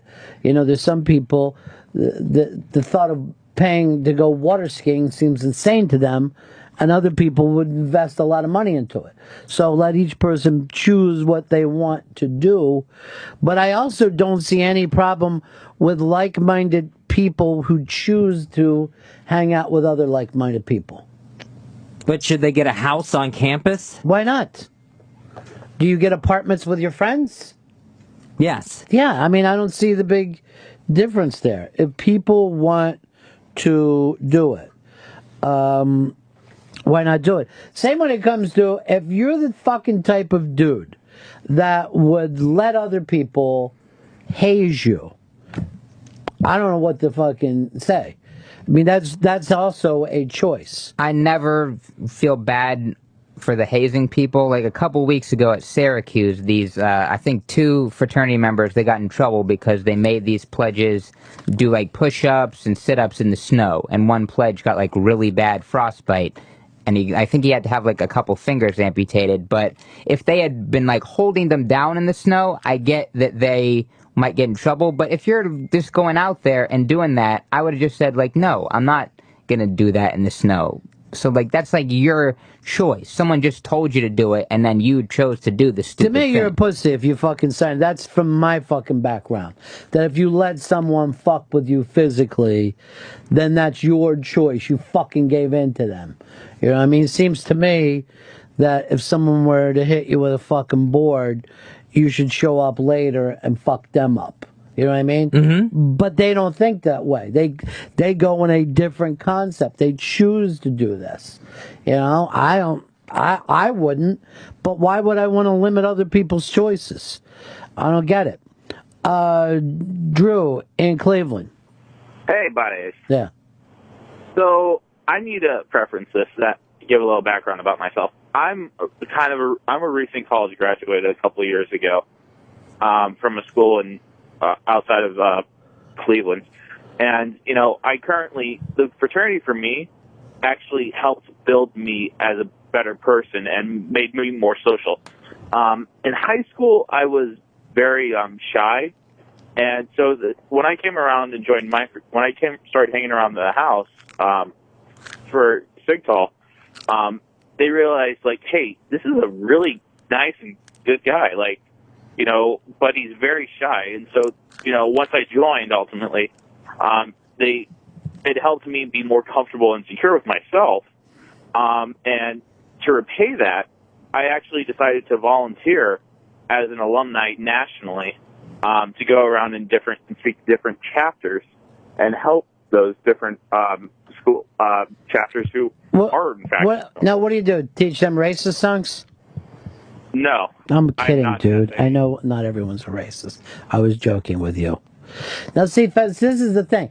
I can't identify with that whole thing of being shy and not fitting in. You know what I mean? Mm-hmm. When I was in high school, I had my buddies. They had my back. Those kind of things came, you know, comfortably to me. They don't come comfortably to everybody. Some people need to join to something and make a pledge or whatever the hell they do. They wear those stupid beanies or something. I don't know believe so, yeah. I don't know what they do. I know most of it from Animal House and the Twisted Sister video. I don't know how it all works, but why would I want to limit people? And then also, like with Will Ferrell, why would I want to act like everyone is in trouble because somebody sang a song, which, by the way, was just a song? And we don't go shutting down everybody for what a hip-hop song says. I think it's that song was an example of what Will Ferrell was saying, of how these are organizations set up just to exclude people. I would go out of my way to say things that are inclusive are also exclusive. You know what I'm saying? It's like I'd like to hang out with you guys, but I don't do the same things as you. Can we do some of the things that I like? That wouldn't be joining a club. If I fucking join the club of all the people who go around and look at flowers, and I start going like, hey, do we always go look at flowers? Why don't we go to some movies? That wouldn't make fucking sense. Yes, exclusive is what anything is about. You move to a neighborhood of like-minded people. Yes, yeah, I did. You could live anywhere in the city, but you chose to live with people who think like you. But if I had joined a fraternity, I wouldn't be able to hang out with everyone that I might want to.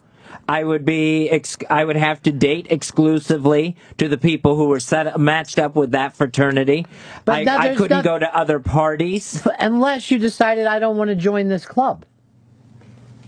Yeah. No one's forcing anyone into a club, right? Right. So what is the problem? If you want to join a club, you accept the rules of that club, whether it's the Hells Angels or the U.S. Marines. You know what I mean? Mm-hmm. Every club has rules. There are clubs here in town where you can't bring members every single night. You know what I mean? You can't bring other people. You can't bring a guest with you. That's that club.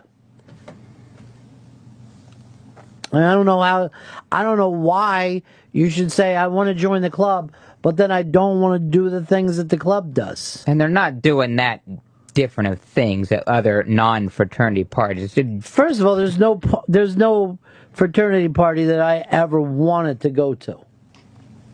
I'm like, oh, I don't get to go to that because I'm not a fraternity member. That's never come up for me. Any more than, like I'm saying, oh shit, I don't get to do all the stuff that the guys in the science club get to do. I don't give a shit. I don't know what everyone's looking for with the inclusive thing. The crazier shit was always happening at the parties off-campus, non-fraternity. The fraternity party it's like a block from the library. Who would want a party that close? I don't even know what that means. It didn't make sense. They're too close to the library? They were like right on the campus. I can see it from while I'm taking a class. Why would you want a party that close to the school? Lance in PA.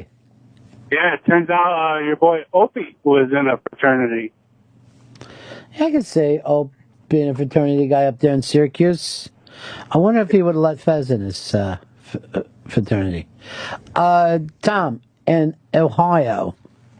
Yeah, hey, Bron. Hey, this is the typical Fez Watley deal here. Anytime there's a group of any type of people with any kind of something that he don't like or agree with, do away with them all. Come on, Fez. They're not bashing gay people for crying out loud, and they're joining it because they want to join it. Why do you always seem to have a problem with that? Are you scared of groups of people? Yeah, what scares you about a club, Fez? Fraternity or anything else? I just think these things are built on violence. They're built on excluding people, singing racist songs. And those people got in trouble for it. I've seen the fraternities that were around when I was in college, and what assholes they were. They were dicks to the people that they were claiming were their brothers. So? What do I care? They were I didn't see where it bred any sort of redeeming quality. Why does it have to? There's a lot of things that are clubs that have no redeeming value, other than the passage of time. Then they should go do it off on their own and not be part of a university system. Oh, why are they in the university system? But did the universities find value in them years ago? I think it was probably, I would imagine, like anything, came down to money. Yeah. I mean, there's plenty of things that you would. First of all, why is the football team part of the university system? That's another strange thing. You know what I mean? Yeah. Basketball teams, the choir, why is that part of a university system? There's a lot of things that don't really have to do with anything other than blowing off steam that are part of that system. Here's Kevin. Kevin, you're on the Run of Fez show.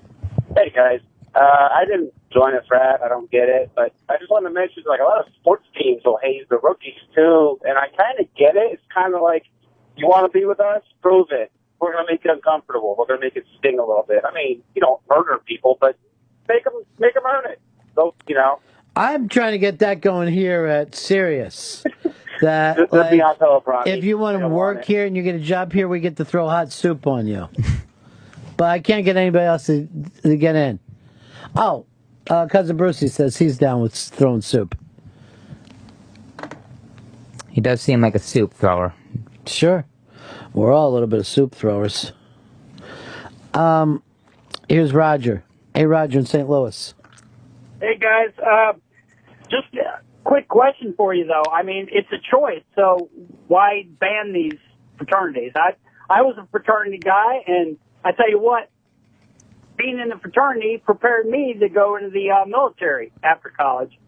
And, I mean, basic training was a walk in the park compared to fraternity life. I mean, when you really think about it, joining a Marine Corps is a type of fraternity because then those guys stay in touch with each other and they treat Marines, guys that are 50 will see Marines that are 30 and feel a kinship with them. You know what I mean? Like guys that have been out of the Marines for many, many years.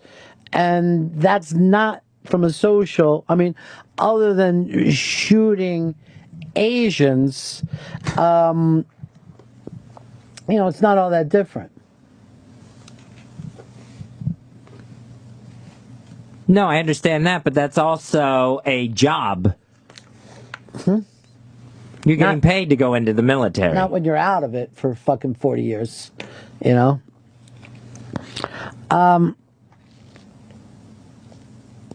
Here's John. John, you're on the Run of Fez show. Yeah, I love the subject. You guys always make it very great with this stuff, but all this banning of everything and, we need to get rid of this. I mean, to me, it all rolls back to the wonderful invention of putting a damn camera on a phone and one little thing out of context, and, man, we got to get rid of it all. And it just, like my kids, I have a 21-year-old, an 18-year-old, and an 11-year-old. And I told them, look, dude, you shoot anything and put it online, it's there forever, so don't be an idiot. And it just seems like all this shit kind of rolls back to that. Tell me if I'm wrong, but every time I hear a subject brought up abandoning this and getting rid of it, it's all, well, they shot a video of this, and if they never would have shot a video of it, we'd never be talking about it. I think it was like a spring break thing, too, where they shot a video the other day when a bunch of dudes were around this girl, and, the cops start to look for all the guys that were in this, and the girl had to come out herself and said, look, nobody, I was voluntarily there. You know what I mean? Yeah. But yeah, I don't think most of us. Yeah. What's the future going to bring with this shit? It's going to get worse. They'll ban everything. Yeah, I don't know if most of us would have loved to have, look back at things that our 17, 18, 19-year-old self said. We'd probably be pretty fucking stupid. Yeah. Oh, yeah. Imagine us having cell phones when we were younger. I'm right around your age, so. it would have been disastrous. Here's Brian. Hey, Brian, what's up, buddy?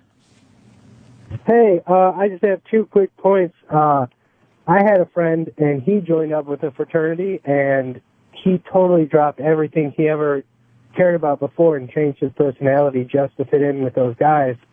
So I think it's just kind of interesting that way. It's almost like you're just trying to get friends like paying. Yeah, but that's also part of growth. You know what I mean? Like, for all you know, he was faking his personality with you before that to fit in with your group of friends. This is what happens when we are kids. We adopt and adapt to the personalities that we run with. That's why kids that, like, army brats that have moved around, live in a lot of towns, they'll tell you in one town they were like a greaser, in the next town they were a hippie, and after that they became a jock, because that's what you do when you're a kid. You try things on. I mean, it's ridiculous also if someone acted the same as when they were 18 for the rest of their life. I remember there was this kid in my dorm who was just in a blind panic because he wasn't going to be able to come up with the money that he needed when he was pledging. And he was scared to death that these guys weren't going to like him. And I thought right then and there, who needs that pressure? Money plays a big role for you in this, huh? Yeah. How much money was it? I think it was over $1,000 that this kid had to come up with. Seems like you should be able to do it. A couple of fucking liquor stores and maybe a 7-Eleven, and boom, he's in the fret. I just keep thinking of like the coolest people from each decade and thinking like, oh yeah, that person probably wouldn't be wanting to join a frat. They're out there doing their own thing. Right, but there are things in life other than cool. You know what I mean? Not everybody is cool. The fucking shy is a way to be. You know what I mean? Backwards is a way to be. Conservative is a way to be. Liberal is a way to be. Some people are attracted to cultures that have nothing to do with the culture they grew up with. That's a choice to make. We're not sending people out there just so that they're cool, and we're not sending people out there. You know, if you believe in freedom of choice, you have to understand that some people make choices different than the ones that you made. These people are fucking douches. So what? You know, Fez, there was a stand-up special on Showtime recently that was so damn good. Here is the host of that special, Mr. Jay Mohr. Jay. Ladies and gentlemen, Ron Bennington, Fez Watley, your tag team intercontinental champions. Oh, you're in a WrestleMania mood, aren't you? I'm feeling old school. I want less stories. I want more wrestling. I miss Lord Alfred Hayes saying, no body part was its actual name. There was always some technical term to let us know that we were getting, that was the smoke screen because we were all getting jobbed. So like some guy would do like a fake forearm to the back and they'd say, crushing blow to the lower lumbar region. But he's a Lord Alfred Hayes fan. Fizzy, how about for you? I love Lord Alfred Hayes. Yeah, Fezzy, we won't get pregnant. I liked him when he did the billboard spots. World Wrestling Federation, brought to you by Skittles, bite-sized candies. Bite-sized candy. Oh, that's a punch to the thorax. Hey, Fez, I got people tweeting, hey, let Nikki Cox write for Fez. I'm like, Fez writes for himself. Nikki Cox writes for Jay Mohr. I think that now that Nikki's out doing this, writing a couple of minutes for Fez might be a good idea. I would love it. Really? Yeah. What specifically? I guess we'll talk about that off air. I think it should be talked about a little bit because Fez, I'm going to give you a background on Fez Watley here, and I've thought about him a lot. I think he's a natural actor more than anything else. Fez, see that. if he has a director, the ring, yeah, and the USA chants hurt his ears. Yeah, That was actually, he will sell it. He will sell it to its death. But you don't often believe in your ideas, Fez. Right, yeah. And ideas feel like they get blocked up quick. You were so comfortable in the first hour today. Was that your bit? No. That was from the Interrobang. It was written and then you felt that you could sell it. Yeah. So, Fez, how about this? You lack confidence in what you write because when it gets shot, God, what a great TV show, Celebrity Psychiatrist, Bonnie, for real. Yeah. This would be, I got to pitch that. Don't steal it, assholes. Not you assholes, listener assholes. How about this, Fezzy? Your own material, you're hesitant to bring to the table because if it gets shot down, you take it very personally because you thought of it. And it's close to your heart, and it came from your heart, out your arm, into a pen, onto a piece of paper or keypad. If somebody else writes the material and it falls on its face, not only are you in the clear, you now have a new bit where you can say, well, that bombs what that other guy wrote, right, Ron? Yeah, he can feel good about that, comfortable with it. Like an actor, like, hey, even though the material sucked, I just kept going and going, doing my job. Fez, is that accurate? I'm not slamming you at all. I've been being... I would say that's pretty accurate. Yeah, about the taking things personally. Fez, you were an actor in college, right? Yes. What was the big... I was in a University of West Florida production of Mr. Roberts, where I had the fabulous role of Ensign Pulver. Now, Jay, here's the interesting thing about This that. sounds like a Sweet Valley High novel. Yeah. I played Ensign Pulver. Yeah. See, here's what it was: a World War II kind of play that actually ran with Fez starring in it during World War II. So, I forgot about Fez's age. And by the way, the work looks really good, Fez. Like Jerry Jones, it took a long time for his work to finally fall. Martin Short, it takes a while for the work to fall. Fez, you never knew, and I know the reason. Most plastic surgeons pull back, but that's not how you age. You don't age forward. Your face doesn't fall forward. Your face sags down. Yeah. And Fez, with that revolutionary doctor in Florida, in Orlando, we won't say his name because the litigation, whatever, he actually had that method where you pull the face up against the way that it falls naturally, and that's why Fez looks so... Remember when they had the beard and mustache contest, everybody listening? Yeah. Hello, cover up the scars. And now look at Fez, 29 years young, a full head of hair, a cock like a fucking mule. So what if he's uncomfortable with his own material? My wife's going to take care of that, Fez. how was she feeling about the way you performed her material, Jay? Was she okay with it? She loves it, and she has self-loathing issues, as you know. And, she just keeps saying, God, you did such a great job on that line, honey. I'm like, you wrote it. I would not have been in that neighborhood had you not written it. And I congratulate her on writing a great special. She goes, oh, honey, that was all you. And I'm like, no, not really. I probably would have been talking about fingers in the button, been humping the stool for an hour if it wasn't for you, making me smart, talking about women named Patty with a crooked tooth and crunchy bangs. Those are beautiful. Look, I love words, like how Carlin loves words, how a musician loves words, good ones. And, Patty sucks. Patty's a 5 tops. Patty with the crooked tooth and the crunchy bangs, she lit up a room. If Patty's so smart, how come she couldn't outrun a ball-peen hammer in her own driveway? You know what? Fuck Patty. I'm glad she's dead. I'm enjoying this show. I would never have had that sentence roll out of my mouth because I'm not that intelligent. So it was great for you, right? I mean, it felt good. It was good. It was really an exercise. When you do a special that you wrote, it's kind of loosey-goosey, and you know it because it's your stuff. But my wife wrote it, and I didn't want to let her down.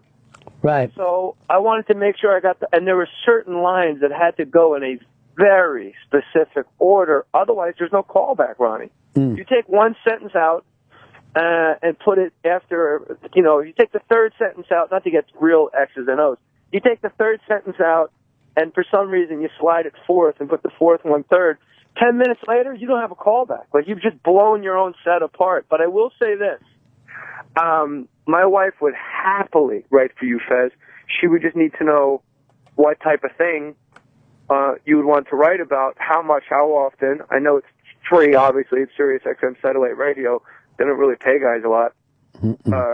But she would do it for you specifically because she actually really loves you, Fezzy. But get her to write something about your molestation. That would be maybe a way for you to deal with everybody's it and been get it back out there. molested. Come on.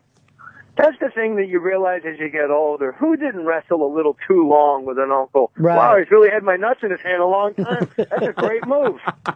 That's a great move because I'm frozen. That's a great move. Whoa, all right. He's done quickly. He's just leaving. He's just going to leave. What would you like her to write about for you, Fez? I guess, I was mocked out a couple weeks ago about being an older gay. Maybe something Who about mocked you out? The Legion of Skanks podcasters. Yeah. Dave Smith, Okay, Jay so Fez, Okerson, and Louis J. Gomez.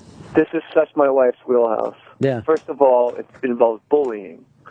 My wife was bullied her whole life. If you Google search Nikki Cox. The first 4 pages are how she ruined her face with plastic surgery.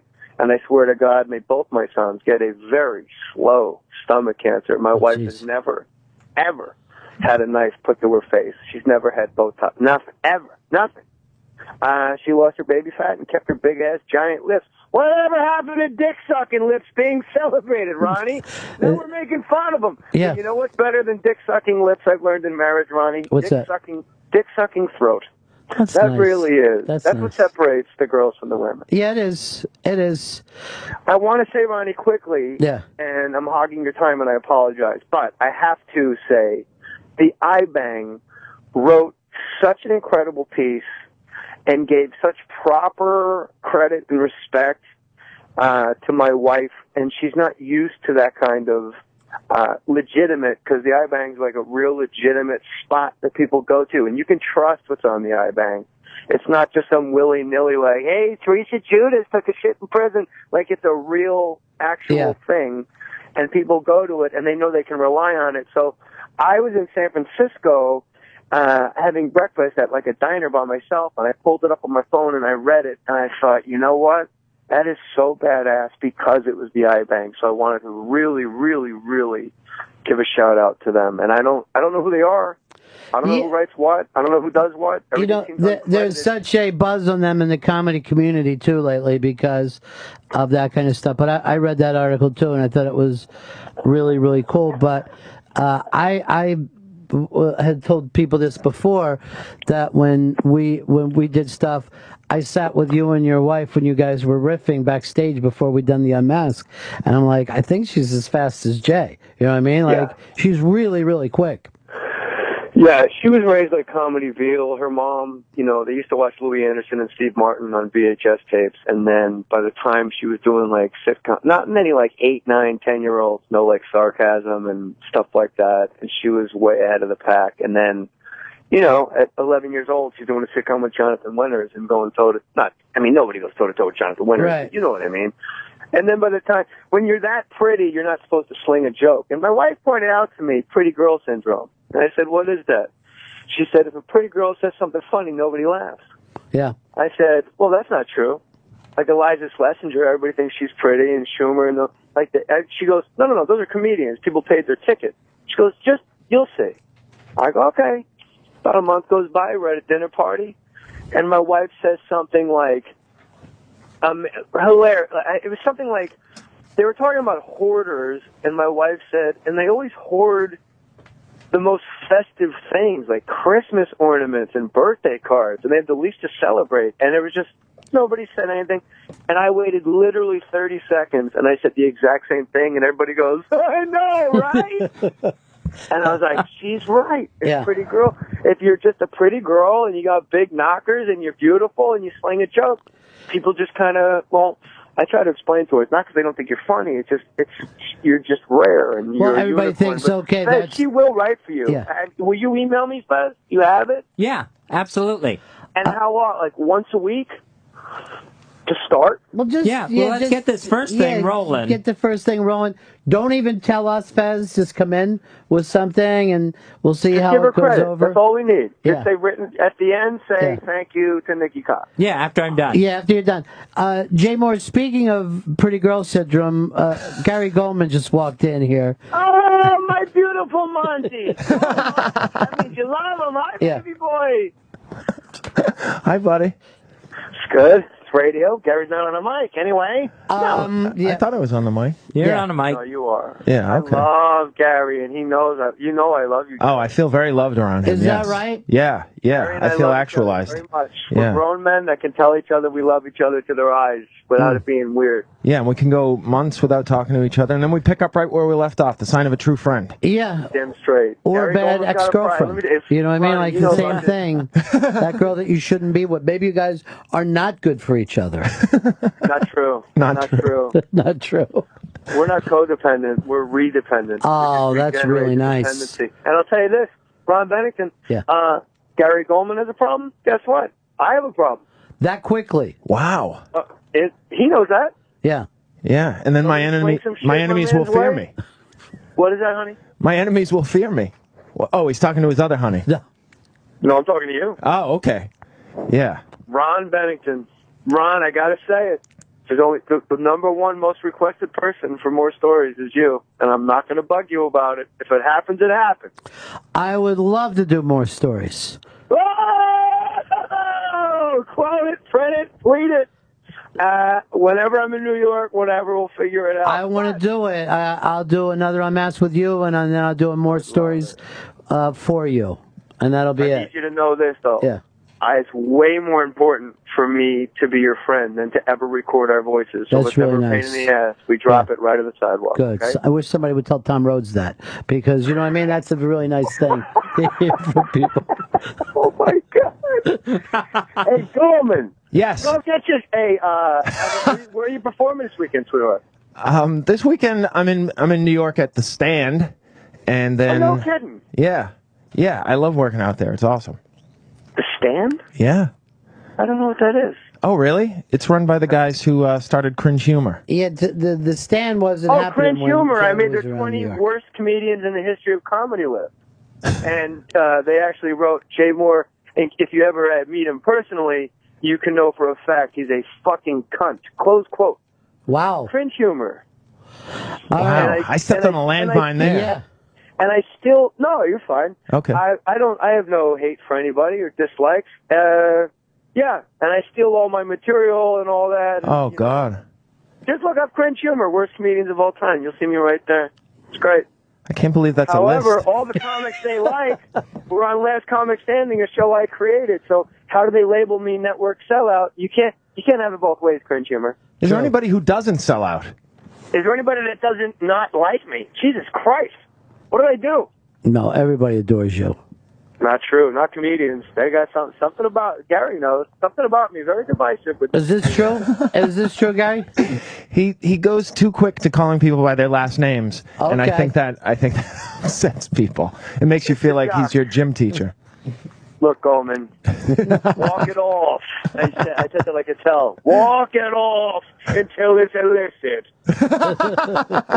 I'm a sea captain. My name is Merlin. All right. I bang the best. Ronnie B has said sure. Yeah. My wife is going to write, Fezzi, email me specifically what those cunts said about you, and I'll probably have my wife straighten that shit out. All right, Jay. Talk to you soon, buddy.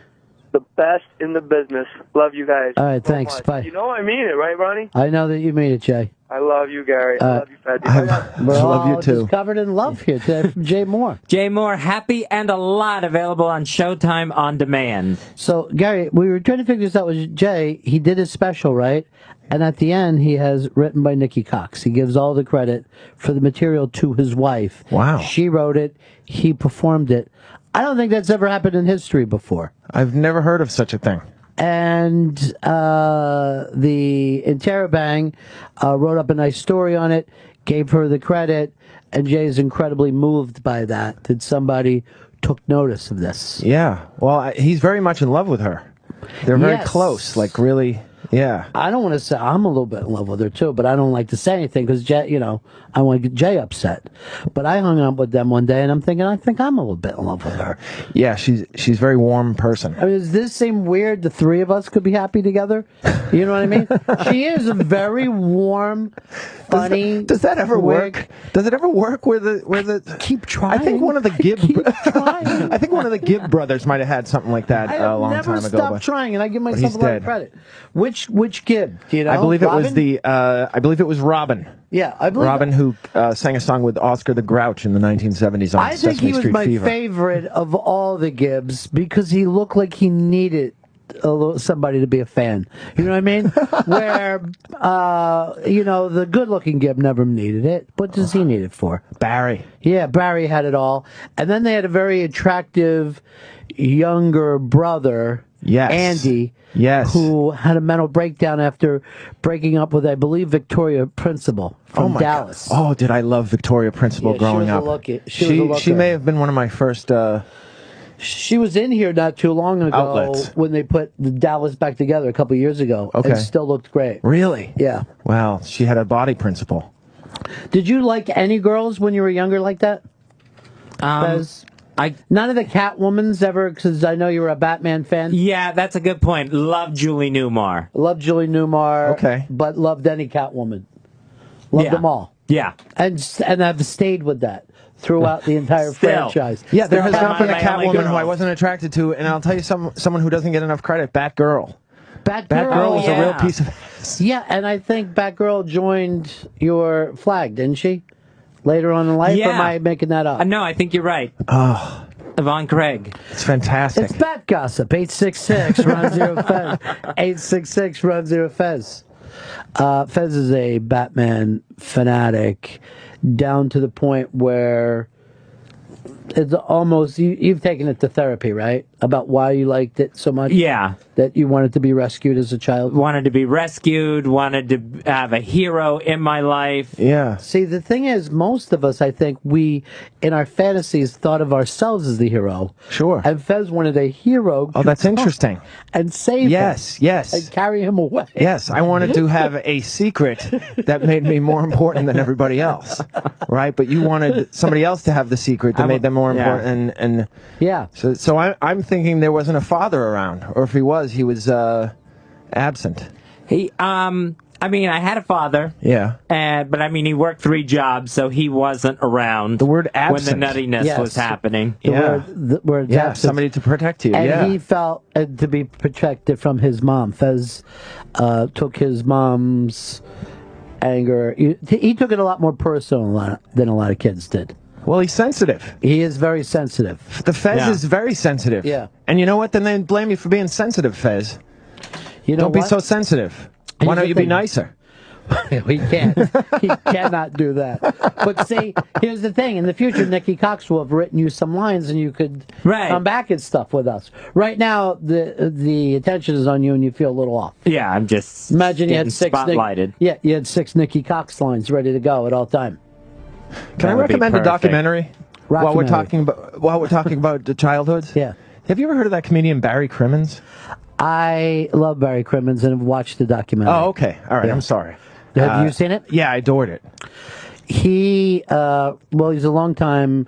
He listens to this show. Oh, okay. And then was surprised. This is from years ago that I know him because he's a legendary figure in comedy. Yes, The yes, things that especially he- from where I'm from, which is Boston. Yeah, and I think, and I have said this before. I'm going to say it again. I think it's the reason that you, Patrice, Bobby Kelly, who else is out of Boston? Burr. All of you guys have come out of there. Dane Cook is another one. And none of you remind me of each other. You know what I Right. mean? Like, Yeah. you're like, there's a lot of guys you're like, oh, I see he's an LA comic or he's a New York comic. You guys are so different. Oh, that's interesting. But there's one line of this integrity that holds everything together.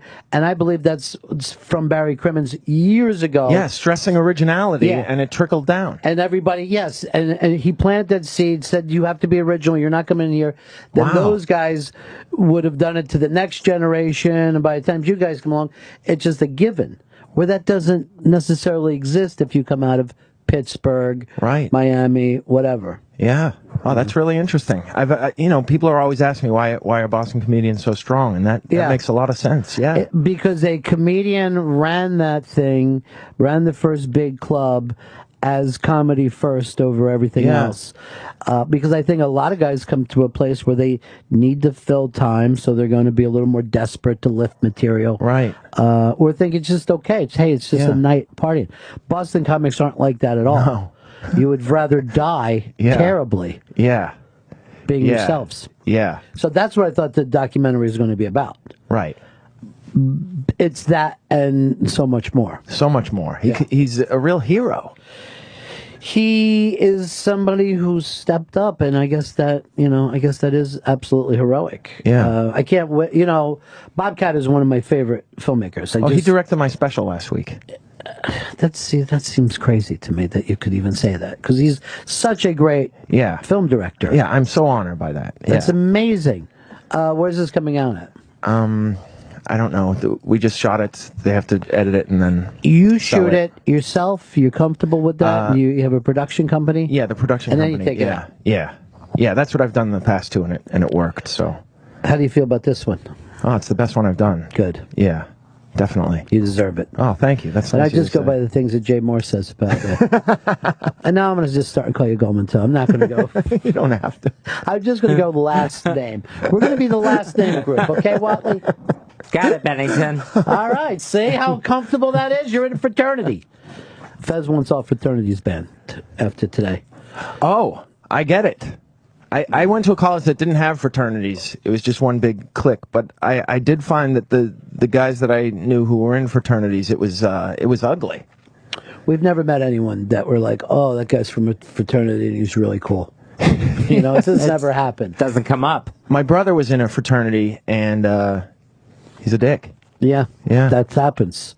That's part of it. And would come home and haze me, you know, bullies. See, maybe, though, that the guys that have corner offices are from fraternity background because they're all dicks. And maybe that helps you get ahead in life. They teach you to be a corner office dick. Wow. Yeah, because it's such a network. And even the activity of networking repulses me. You don't network at all. Well, I must. Yes, Yeah. I do. But I guess when people put a name on it, I'm only in one thing that I kind of network with, and that's white men. Yeah. And that got me out of trouble when I was younger, and that would be a lie to say I have that it so many didn't. white friends. Yeah, I do too. Yeah. And they introduced me to other white people. So I get that. I totally get that. They introduced me to other white men. But I remember as a kid being in trouble a couple of times and the police dropping me off at the house instead of getting in serious trouble, instead of going through the system. Did they bring you to your parents or just let you run in? Sometimes they let me out front and said, if your folks know, blah, blah, blah. But this is, a suburban thing. And was it shoplifting or? No, it was more drugs and alcohol related. Okay. One time in a very embarrassing situation where a young lady's father woke up and I was in her room. Oh, God. And he was in a killing mood. And I had to leave that room, go to another room with only underwear. And the police showed up. The guy had a knife and a hammer both. Oh, my right? God, Ron. Yeah, and he was like crazy. I mean, and he was an Italian father. We were fucking around. He woke up and went crazy. And then the cops took me. And they were like laughing and telling stories like, hey, a buddy of mine had to jump out of a whorehouse one time and I just got dropped off. And I'm like, this probably would not happen for everybody. No. It's just basically done on thing. But that father, what a nut. Well, you know what? I mean, it was like a Catholic thing back then. He was like... they're very forgiving. Yeah, he was like Paulie, right? He was like Paulie from Rocky where he felt like she was busted, He was he was crazy. And I don't think he was going to stab me or hit me with the hammer, but he was ready. Yeah, he had both. But then it actually got back to my family, and my aunts teased me about it. Like, I thought it was going to be much bigger of a deal, but they all got a kick out of it. Yeah, you thought it was going to be a black mark on your record. Yeah, and it turned out to be it didn't turn out one of your that way. more fun stories. Yeah, it was just one of those things. How old were you? I was either a junior. I was probably a junior. Oh, when it that's happened. ridiculous that this guy is reacting that way. Well, that was his little girl. This was a long time ago, I guess. Yeah. It was like now. 70s? I don't think parents would be that way. No. Unless they've probably found two boys together, and then they would lose their shit. Shelby, did you go through that when you were a kid at all? Or yeah, are you just talking about my childhood now? Yeah. Okay. But Fez, you belonged to a church that was pretty exclusive, right? The Lutherans. Yeah, You kept people out. Yeah, it got very exclusive. That was And that's a fraternity. A church is a fraternity. Oh, yeah. In my opinion. Or a cult. And it got even, like cliques inside of the clique. Yeah. Where I remember one of my jobs, because I was going to church like 4 times a week and on every committee and everything. And one of my jobs that I took was finding people to fill up for the other committees. And there was this one woman who came to me, and she wanted so much to help out with the church. And I said, great. Told the pastor. The pastor told me, don't put her on any committees. Because she had a mental problem in her past. And she would make the other women in the committees uncomfortable. Oh, my gosh. I'm sorry, I stopped paying attention a while ago. It was I just felt like it was ugly. church talk for real. I don't know what happened there. That might only be gossip if you were interested, like if you were from your neighborhood. But yeah, I wouldn't let a crazy person run something at a church. Yeah, but I hate the idea of all these other church ladies piling on. That's what they do. That's why you sign up for that. Yeah. It's all part of it. Just has a very Helen Lovejoy Simpsons. Yeah, feel to I mean it. that's Yeah. that's Ganging up on why you Marge. join that. So you're saying we are better than the other people. We have the actual connection to God. It must feel wonderful. Yeah. To have a connection to God and eternity. Ugh. I would love to have that. Yeah, I never fit in at Temple. We called it Temple, the synagogue. I never fit in there because we were poor and divorced parents and everything like that. Right. So my mother wasn't involved, and all the other kids knew each other and everything like that. And they were rich. I always found them soft. But yeah, here's the deal though. I know about a lot of Jewish guys. They go back later in life. Like Jewish guys get more Jewish the older they get. Oh, I've become so disenchanted with the You entire haven't got thing. there yet. I'm not old enough? No. Okay. Richard Lewis. Richard Really? Lewis is the perfect thing of, now he's like, no, I like to go to temple. Really? And he was very hip when he was younger, and now he's like, I like to go to temple. Do you think he believes in God? I don't know. I think Jews like to be around other Jews. Yes, it's a fraternity. It's that thing that you feel. Wow. Like even Jewish people who don't believe are pretty much social Jews. You know what I mean? Yes. Like they will, Totally. They don't want to hear anything anti-Semitic. They No. don't believe Unless it's said by them. Yeah, yes. They're comfortable with fucking Jews. Yeah. Only another Jew can say that. Yeah. You ever see that? You ever with a Jewish guy and he'll be like, there's something like, it's fucking Jews. See what they do?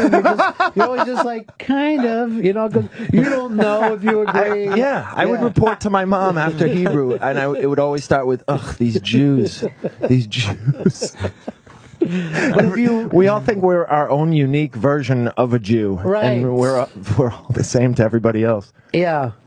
And it is true, though, that there is comfort even in the things that you don't like from childhood to, go back to them. Yeah, yeah. There's nostalgia and there's Yeah. sentiment. Yeah, sure. But gosh, the thing I noticed, and I think it was Wayne Frederman who told me that every Jew is like this. Anybody more religious than them is crazy. Anybody less religious than them, they're not even fucking Jewish. Right. I thought that really captured it. It's I so love that, man. judgmental. Yeah. You got to be right in that perfect pocket. Yeah. Like I look at the guys with just the yarmulke. Yeah. Crazy. The same way they look at the Hasidics. Right. That's how they look at the Hasidics. And to me, I'm a Catholic. Well, yeah, but, with those guys, too, you ever notice they're mad at each other all the time. Those guys are always Really? fighting in the street, that somebody's doing something wrong. So I'll sometimes see them in the park, and they'll be arguing over things of the Bible, and I'm like, okay, so even though that guy's going that far, he still isn't far enough to the dude that's right in front of because them. this book. Yeah. That book. It's unreadable. Yeah, it is It's basically incoherent. I would have rather we studied Lord of the Rings or something that had a Lord of the Rings. had like it was clearly written by the same person and it had the same perspective and there were characters that I could get behind. If it's going to be a metaphor, why isn't it right that a lot of people say that religion is it's just a metaphor. You don't have to take it literally. Then pick a better metaphor. Right. Lord of the Rings, you're Lion Witch wardrobes. Yeah. We need an auteur. We don't need, like, if you go to a movie and you see 33 written, you're like, this thing was a mess. Look how many writers. Yes. This thing went through so many rewrites. Yeah. They don't even know where they are anymore. Yeah. Yes, and imagine that they're just nerds, right? If they're into this one book. Right. Like people are into Lord of the Rings or Harry Potter. Or I can't think of another one of that significance. You're a fantasy guy. You enjoy guess the so. fantasy. I do enjoy my fantasy. Yeah. Although it makes for a lonely childhood. I like the teen insurgents and all of that. Oh, yeah. There's so many of them. That, Yeah. By the way, they're all the special child who didn't know Yes. that they were special. It's basically the Jesus story over and over and over. Yeah, but don't you think it's just people trying to recreate the Harry Potter? Oh, absolutely, sensation? 100%. And, yeah. Well, but they've grown up a little more. They're like just at the age where they're into sex. That's what it's all about. Yes. Although they don't quite do it, though, do they? None of those kids have sex, but they're old enough if they wanted to. Yeah, the Hunger Games. That's the big one. Hunger Games is the big one. Yeah, which intrigues me, but I've never seen it. There's enough of them out there. Yeah. I think we're going into the fourth one, the fourth Hunger Game already. Wow. I just don't get into it. Yeah. Well, it's not your demo. Yeah. Gary Gulman's going to be at the stand this weekend. I know. I heard him tell Jay. I'm telling everybody. Okay, so I thought you were talking to me. I'll be there, and then I'm doing a little Texas run in April. Sweet. To Dallas and San Antonio, and then You got Indianapolis coming up April Indianapolis, 9th through the 11th. Yes. Morty's Comedy Joint in Indianapolis. That's actually a really good comedy club with a terrible name, Morty's. Morty's. It sounds so It's a funny shoddy. name. Yeah, it's a little bit funny. Morty'sComedy.com for tickets and information. That's for Indianapolis, April 9th through the 11th.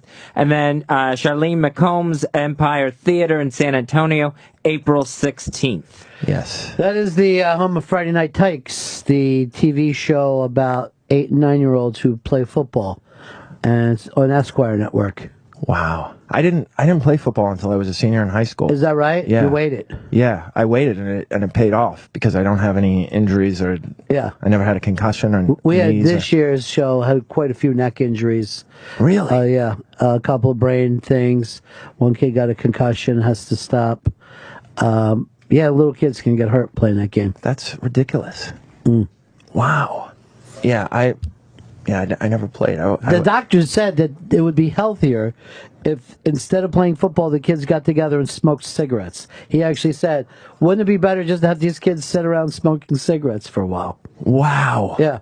That's a great analogy. Yeah. Kids, I don't want you playing. Smoke.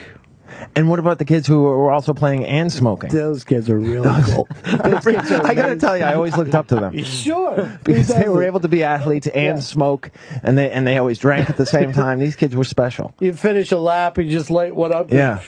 Yeah. They say the only reason to smoke is because it feels good to take deep breaths.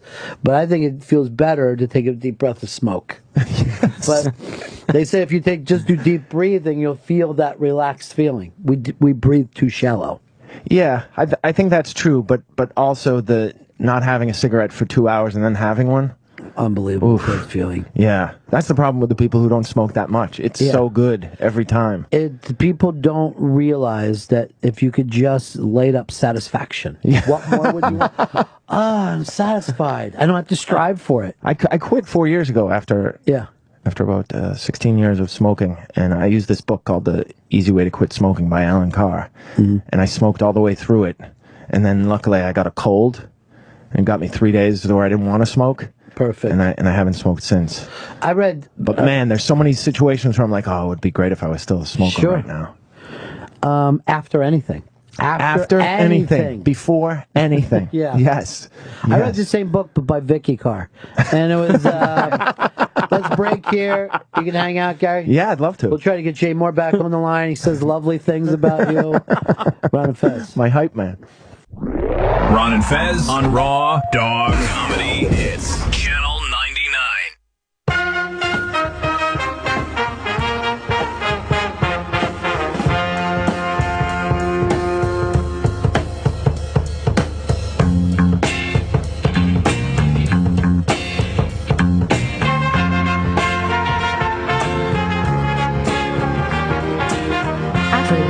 Back with the Ron and Fez show. Gary Gulman's here with us. He's going to be at the Stand in New York City this weekend at Morty's Comedy Joint in Indianapolis. That's April 9th through the 11th. Morty'sComedy.com for tickets.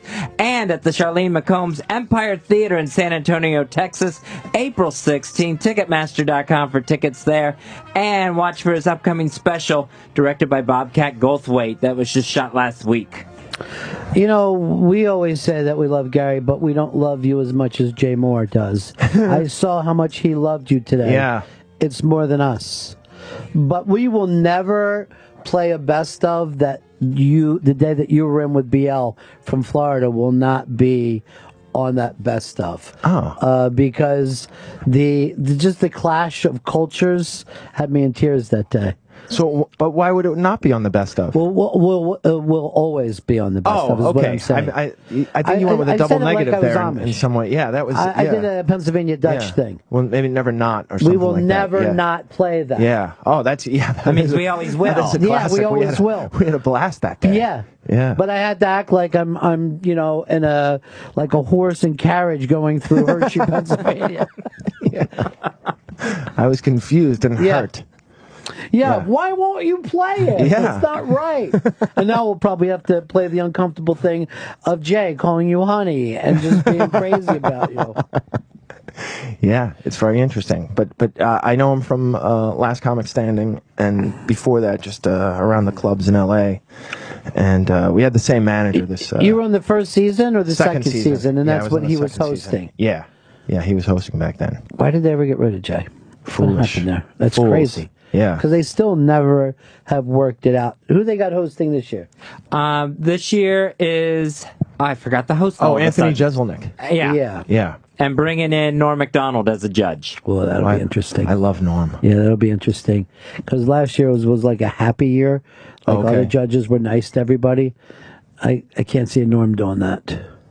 That'll be fun. Yeah. Yeah, he's so smart.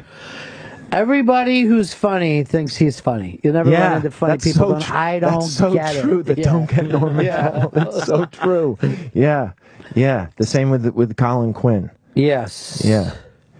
I did an hour with Colin Quinn that I could not believe how fast and funny. Oh my God. And how like he would be coming up with things off the top of his head, but it was almost like if you met someone and they were shooting a movie and were scoring it at the same time. Like there was so many textures to whatever his opinions or stories were. And there's also a thing that there's a kindness to Colin Quinn. Oh my God. That yes. doesn't exist everywhere in comedy. Yeah, he's a mentor to so many comedians and just nice and at every level. Yeah. He's kind. Yeah. Well, rare. in Artie Lang's book, so it's Artie that's outing him, not me.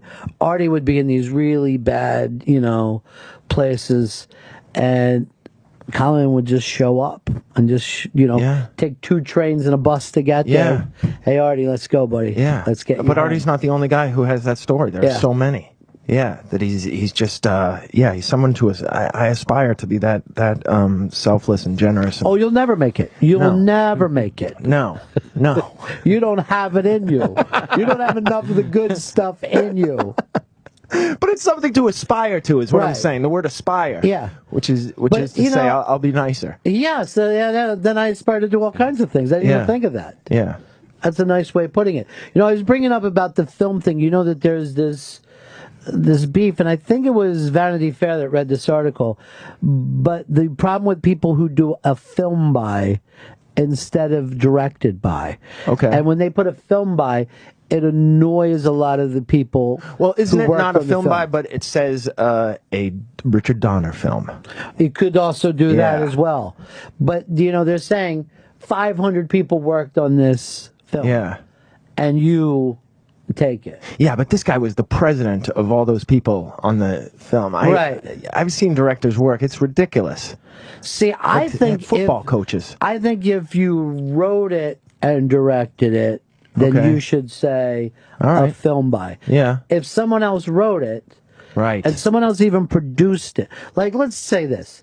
If you're the director of a Harvey Weinstein film, right? Yeah. You're probably not doing all the things that you would want, unless you're Tarantino. Why, that guy's that creative, Harvey Weinstein? I think that he says, here's what we're doing, here's how we're going to cut it later. I mean, some people get mad about it because he's like, why isn't the producer as important as anybody else's vision? You know a lot I have about vision. film, don't you? Yeah, I know a bit about film. I've had Harvey on the show. Oh, really? A couple of times. I know a lot of people have a beef with him, but I don't know anybody who likes film more than him. Oh, that's nice. He just loves it. I like a film by. I think it looks classy. I think it looks very old school. Yeah, but do you understand if we're all sitting here and then I said, okay, this is a show by Ron Bennington, even though we're all part of it. We have Jay, you know what I mean? Mm-hmm. That would be like, wait, I didn't contribute. I'm not part of this. I think that's what happens. You have, first of all, a lot of these directors, they're not really photographers. The cinematographer, Right, that's true. makes like you look all the at, lighting decisions. Yeah. Like my favorite Woody Allen films are pretty much other people's favorite Woody Allen films when he worked with certain cinematographers that made Mr. Santo Loquasto. Yeah, Is that the guy's name? Yeah, no, there's he's the interior designer or whatever. But that's also a very good point. Yeah. There are guys who do design work on films. Sven Nykvist. That's the cinematographer from And those films are so beautiful, and the director gets the credit. Yeah. I mean, if you say a film by, but that guy did not understand film or didn't cut the movie. You have editors as well, which are totally responsible, particularly in comedy. Yeah, but the mooks don't give a shit anyhow. The people who are going to these, it's only the people who are like us, sort of in the business. Yeah. We're not in the film business, but we're in show business. Right. We care. The general population doesn't care so much. But they I don't do, even notice it. But I do. All right. Do you guys know what Spike Lee puts? He doesn't put a Spike Lee joint. A Spike Lee joint.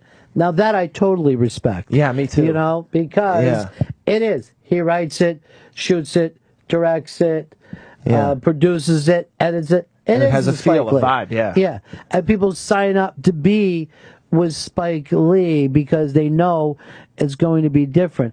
I think it's, I don't know if Wes Anderson puts directed or a film by, but you have to feel like if you look at it. A Wes Anderson film. That looks like Wes Anderson. Yeah. A Tarantino film looks like a Tarantino film. Scorsese, yes. But think of how many filmmakers that you don't get that almost anybody could have done it. So true. You know? Yeah. It's a great feeling to be going into a film knowing what you can expect, that you like this vibe and this sensibility. Yeah. I know. I will show up for a filmmaker more than I will a actor any day. You know, I'm going to go. The guys that I'm going to stick with is like P.T. Anderson. I'm going to be there for him. Yes. I'm driving. Did you see Inherent Vice? Yes, I did. I didn't see it yet. I enjoyed it. Okay. Not everybody did. Right. To me, it looked, felt, tasted like the 70s. Yeah. It was really. Oh, that's cool. It was really a time and a place, but I get that it wasn't a beginning, middle, and end story. Some people get thrown off that they want to film to have that feeling. This one didn't feel that way. But that's Thomas Pynchon. Yes, exactly. Yeah. If you read Pynchon, you were like, "Oh, this is great. Feels like him." Right. But most of America want a beginning and a middle and an end, and they'll go crazy without it. Yeah, they with the OCD. Right. They wanted to play like they're watching a television episode. Like I get it. I know who did it now. Yeah. Yeah. But how do you make money making those films? Because people are reluctant to see that. Yeah, that's the tough thing. Yeah. That's the tough thing is like everyone acts like, oh, I really want to see something different. They don't. No. They want the same thing. Yeah. I mean, I feel it in the comedy clubs. You know, guys will go on before me and I'm like, oh, wow, the audience still loves Airplane or whatever that stuff is that they're doing, men and women. And they still love it. I will remember like Jim Norton said to me one time, he's like, oh, hacks doesn't mean that you're bad. A hack is not necessarily bad at what he does. No. He just puts the hack is killing. Right. He's slaying. Of course. Yeah. It's just that that the people see, I think this is what you don't want in another entertainer. You don't want to look over and go, oh, that's how he does it. Or that's what he's doing. What the people that you really like, you go, what is wrong with this guy? How do you think of that? Totally. That's always my favorite. That was my initial favorite thing about when I met Fez, because I used to think no one else in the room would have went to that place. Yeah.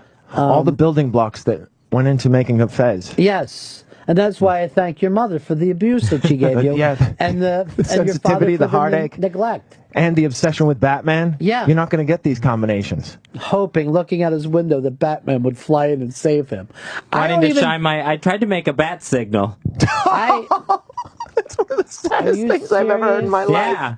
I took my dad's flashlight. It was one of those, like, really, big, thick ones. Yeah. Let Yeah, me with guess. 6D batteries in the Yeah. back. They were very heavy, yeah. And you kind of pulled your balls back and just put it over top of his head. Into the form of a bat. Help! Help, Batman! My mom's back. Your mustache almost has the Batman symbol Holy shit! to it. Really? Yes! I've never seen this, and now I want to run to a mirror. Now I can't not see it. It's a great Batman symbol. Dude, it really does look like that. Wings. And it looks- didn't have to. Here's It the was a thi- choice. Now, today... You're putting up the bat signal wasn't 24 intentional. hours a day. Now, here's the thing. So today, Fez wanted to meet me out front. Some days he has bad days, so he likes to meet me first. Yeah. Get rid of the tears like we did today, and Yeah. then we come on up. What a good friend. No, he's an awful friend. He met you. Oh! But, so I see him down the block, and stand up so we could all see it here, away from the mic. Believe it or not, that right side, sun will hit it, and it just shoots out, because it's so much whiter. Yeah. But I got him like, beep! The off of today. symmetry. It was It's like a black and white cookie. unbelievable. Yeah. But not really. Yeah, it's like a What? bicycle reflector if you take like Yeah. a flash photo. Yeah. And you can't get the other side as white? No, because the other side hasn't had the trauma. The other That side is hasn't had the trauma exactly that the- right, Gary Yeah, Gulman. that the left side has had. It saw something that it can't unsee. I looked away, but to my left. Oh my gosh, yes, like Sodom and Gomorrah. You're Two-Face in a way, too. Yeah. You're Batman and Two-Face. Wow. Now, did you read the comic books and everything like that? Oh, yeah. Oh, what an investment. Yeah, comic books, the Adam West Show. Yeah, because the Adam West show was fantastic. I wish it was just called the Adam West Show. Yeah. That would have been better. Might as well. have Adam been. West as Bruce Wayne as Batman. Yeah. Fez has the same childhood that Robert Durst says he has. You know what I mean? That it was so bad that you just do weird things when you get older. Have you watched that documentary? Because this is right up your crazy alley. I am. I'm waiting to watch it, but I heard about the ending, and I'm just. You don't just. This is how deep I got into it. I saw that there was news pieces out on the last day, and I wouldn't read because I didn't want it to ruin my TV show. Yeah. This Real Life with Murders just became my TV show. But I read the headline, and I got the chills. It was. I can't think of a more shocking moment in television history. I can't think of anything. Fez, I guess when you were there when you heard the news that FDR died. And we were shocked but equally sad. Yeah. I'm going, well, it's up to Truman now. Maybe Truman will be able to pull himself out of this. None of us trusted him. Sure. I guess you were in the Philippines at the time when the news came in. Slugging it out. We were still furious over MacArthur. Sure. I don't blame you. Those were different days, though, weren't they, Batman? Fez was there. Batman #1 landed on his doorstep. What is this? Dude, we got to do something with that mustache as being the Batman insignia in the sky. So you tried to make that yourself. Did you think that he would come? Did you believe in Batman? Oh, yeah. Yeah, I was like just shining it out the way. It's just this horrible little paper bat that I had stuck to the front of Didn't it. it concern you that you couldn't find Gotham on the map? No, I thought he answers the signal. What did you think he was going to do? Take you away? Take you to his cave and make you his girlfriend? I think if he just showed up, I would be friends with him. Oh. And then people would say, hey, watch out. That guy's, that kid's friends with Batman. Don't fuck with him. Were other kids giving you trouble when you were little? Oh, yeah. Well, I didn't like to go outside at all. And if I did go outside, the Batman reruns would come on, I think like at 4 o'clock. 2:30, I think. Yeah. Well, where I grew up, they would Yeah. come on at 2:30 right after school. And I remember there was times where other kids would hold me down. Oh, my or God.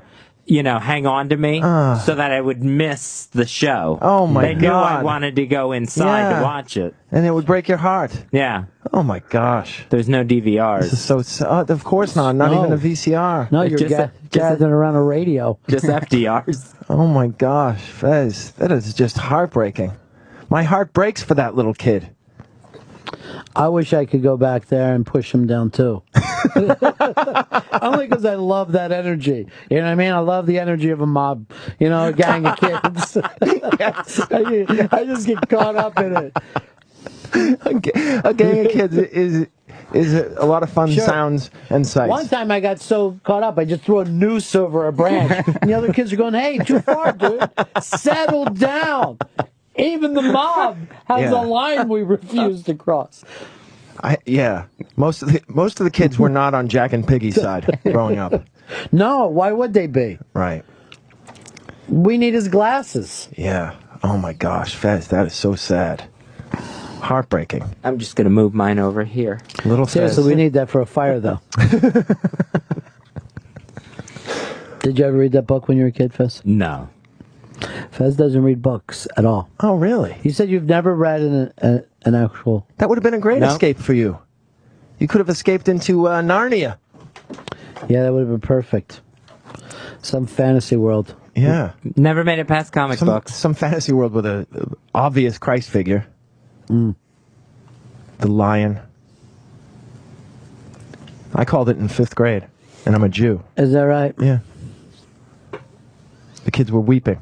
I said, hold your tears. This goes where I think it's going. He'll be back on Sunday.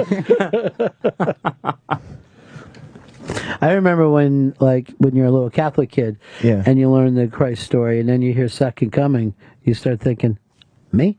Is there a possibility? Oh, yeah? I'm growing up Catholic. I think every little Catholic boy at one point wonders, am I the Christ? Let's come back for everybody. Oh, and the retribution you would get. Yeah. On the nuns. Yeah. Right? Yeah, they were sadistic, right? Well, they were formal. You know what I mean? Like there was a formality to that, but they were also oddly maternal too. You know what I mean? Like they would be like people only remember the bad stuff. Yeah. But I remember a neighborhood just covered in nuns, and now I have nuns that live on my block here, all in one building. And I've moved along. I kind of find them hot. You know what I mean? But do you ever want to shake them and say, "What if you're wrong? What if you're wrong? You're not going to be able to come back and then have sex." Yeah, but I could do that with everyone I meet. I just feel like I could shake almost anybody. Yeah? People drive me crazy with their choices, but you got to leave it up to them to make the choices. But they're so convinced. Yeah, but what do you think gets them to that point? What, we can mental illness. Yeah, we can look at Fez and go, okay, the things that happened to him when he was younger gets him to do the things that he does now. Yeah. But don't you think most of those people had to have something crazy, whether it was suppressive parents that wanted them to break into it or something that happened that they thought, I will, because when you're a nun, you marry Christ. You are the bride. Yeah.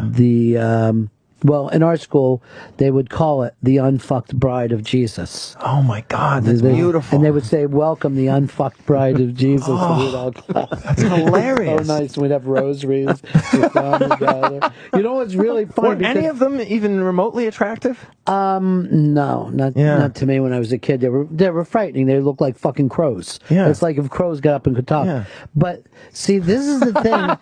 This is why when people talk about cults, we were like little, like first, second, third grade, and like something would come up and we'd look at each other. That couldn't happen. You know what I mean? Like we never really bought in. I bought into it. When I went to Hebrew school, they would tell the story of Abraham and Isaac, and I was like, oh, this could have gone horribly wrong for the kid. Yeah. And who's to say God's not going to command my dad to pull this same shit? Right. Because my father will listen. Yeah. He's dedicated to the good Lord. Do you know Jews should not be dedicated to this God? The Old Testament is really, really a lot of blood. No It's an justice. Action film. No justice. No. But they figured out where where Abraham had decided to do that. They found the exact spot where that happened, and it was down on Highway 61. I didn't think there was any way you were going to be able to pull out of that. Yeah. It's down on Highway 61. That's where I get most of my Old Testament from Dylan. It's my favorite Dylan album. Oh, God, it's so amazing. Yeah, it was the entrance music at my special. You know, when I talk to people that are just full atheists, I will always bring up Dylan. I go, so where did those songs come from? You know what I mean? Because I don't think a person could have written as many great songs in such a short period of time without something happening. You know what I mean? I don't think a human could pull that off. That sounds crazy to me. That doesn't prove the existence of God. It proves the existence of something bigger than humanity. It proves the existence to me of a channeling of information that is not just the mouth and ears, that there is some kind of flow of information that some people tap into. I think it's a probability thing where you have 6 billion people on Earth at a time. One of them is going to come up with something really brilliant. One of them is going to be Dylan. Yeah. We've had a lot of people. But what else do we have along those lines that you could say? Because if, like, you look at Steve Jobs, I can figure it out. I could go, yeah, I could see he's bringing people together. You know what I mean? Like, those things don't impress me as much as a guy sitting there hearing music and amazing lyrics and boom, boom, boom, run after brother. Penicillin. What about penicillin? That was a long shot. That was kind of cause and effect, though, right? I mean, they experimented, they tried, but they actually thousands of made years a they mistake. went without it. Yeah, they made a mistake. They came back. That's the kind of stuff. But, if you even look around at stuff like they say, like geometry was on both sides of the earth at the same time. That you take this really complex thing, and at the same period of time, it happens at both places. And here's one that even amazes me more than human beings. All right, they're like these herding animals, right? Like the dogs. Yeah. If you have them as a puppy and you're just letting them run around, you don't train them or anything, they'll start herding ducks or little children together. Wow. And you're like, well, how can they do that? It was bred, which means that the information it passes down through the cells somehow. Certain wiring in the brain, but you're thinking of Jung, right? There's a Jungian thing to collective unconscious. Yeah, there's got to be a collective unconscious because the fairy tales exist in different forms in every culture that never interacted. In every culture, and that's a lot of Joseph Campbell. Yes. So the thing about him is he's like, we need these stories, we need these morality tales, and we will each other over and over and over. And how does that information come to each of those tribes? Why would they do it? But are they necessarily healthy just because they're within us? Because the Cinderella story isn't helping any broads. Sorry about that. But maybe it did at one time. Maybe it's time for new mythology. You know what I mean? Okay. But it's also important to, and this is why I never be religious, is that I don't think that you have to hold those stories as holy, but you should go, so why did the Jews need to hear about Abraham? What was important for these people? Because if you look what happened with the Jews, how did they survive all those years? Yeah, but the gall of God to first ask him to cut the tip of his cock off, right, and then kill his kid. It's not like God, this particular God, Yahweh, had so many followers at the time. Right. The audacity when you had thousands of gods at that time, gods for everything, and this guy's gonna have them winnow it down to one, and he's gonna start with an unbelievably cruel and painful requirement, an initiation, and then a few years later, and the whole story is that Abraham did this when he was in his 90s. Ugh, it's lunacy, and they follow him. But not only he started 2 religions, Abraham, right? Well, if you really look at it, the other 2 big religions came from that Old Testament. Oh, you had right, Christianity and then the Muslims. The Muslims believe in the Old Testament. Sure, well. but I don't feel safe mocking them. Whatever they do, they do. Jews, I'll mock, I'll ridicule all day long. They never come back at me. You have to give them a lot of credit, and the Christians a lot of credit that they, they can take the beat down because they take some shit. The Muslims are just always ready to. Yeah, they're the guy you don't fuck with. Because you know he's fucking crazy. Yeah, he's just fucking crazy. You stop yourself from saying crazy. You were crazy. Whatever he is. Whatever, religious and really honorable. It's a beautiful religion. Don't get me wrong, it's a beautiful religion. Everyone always says all the religions just gorgeous. It means peace. Yeah, How could it mean anything else? Yes. And when I say crazy, the devotion is just, to me, crazy. But I don't know. It seems like with every religion, the smart thing is to not be born a woman.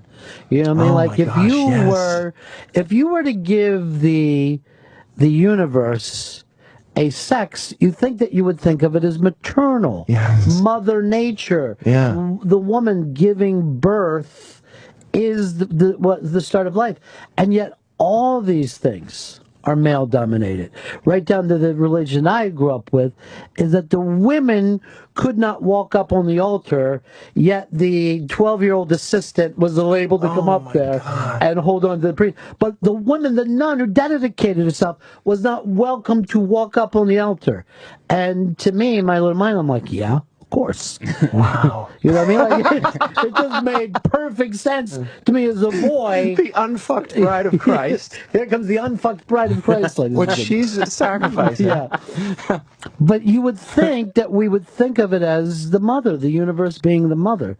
But we never. It's always a male, an old man up there. But here's the other thing too. But when you go back to that mythology, coming back and forth, that there was all these religions that had virgin births before Christianity. Oh yeah. That story existed in other places. Yeah.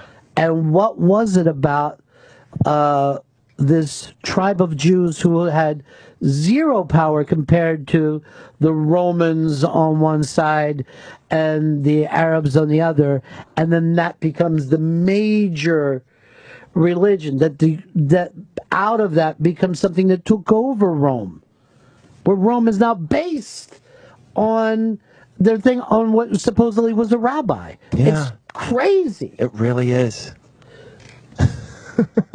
And here are Christians who follow a rabbi and don't like Jews. It's just, if an aliens did come here, they were like, we can't talk to these people. They're we can't talk nuts. to these people, but one thing they all have in common, they can't stand these Jews. They cannot stand the Jews. We can agree on that. All the different conspiracy theorists come down to one thing. Right. It's the Jews. They can't agree on anything else. Yeah. But of course, the Jews. Yeah. No, you might be out there somewhere in the heartland. You're like, I don't understand why that is. Come into New York, shop. And sooner or later, what is with these Jews? Go to the Upper West Side Fairway. And you'll find yourself saying, lady, there's a line. Yeah. There's a line. Well, we'll never love him as much as Jay Mohr does, but doesn't mean we don't love him, Fez. Yeah, but we see each other more than I see Jay Mohr. So is that rare, huh? Yeah. And you see Gary Gulman this weekend at the Stand in New York City. Coming to Indianapolis, April 9th through the 11th at Morty's Comedy Joint, mortyscomedy.com for tickets. And Gary's going to be at the Charlene McCombs Empire Theater in San Antonio, Texas, April 16th. Go to Ticketmaster.com for those tickets. GaryGoldman.com for more dates. And at Gary Gulman on Twitter. Plus, look for the upcoming special directed by Bobcat Goldthwait. Yeah, it's called It's About Time. I'll see you next time, my friend. All right, thank you so much for having me, guys. That's the end of my show. Dong.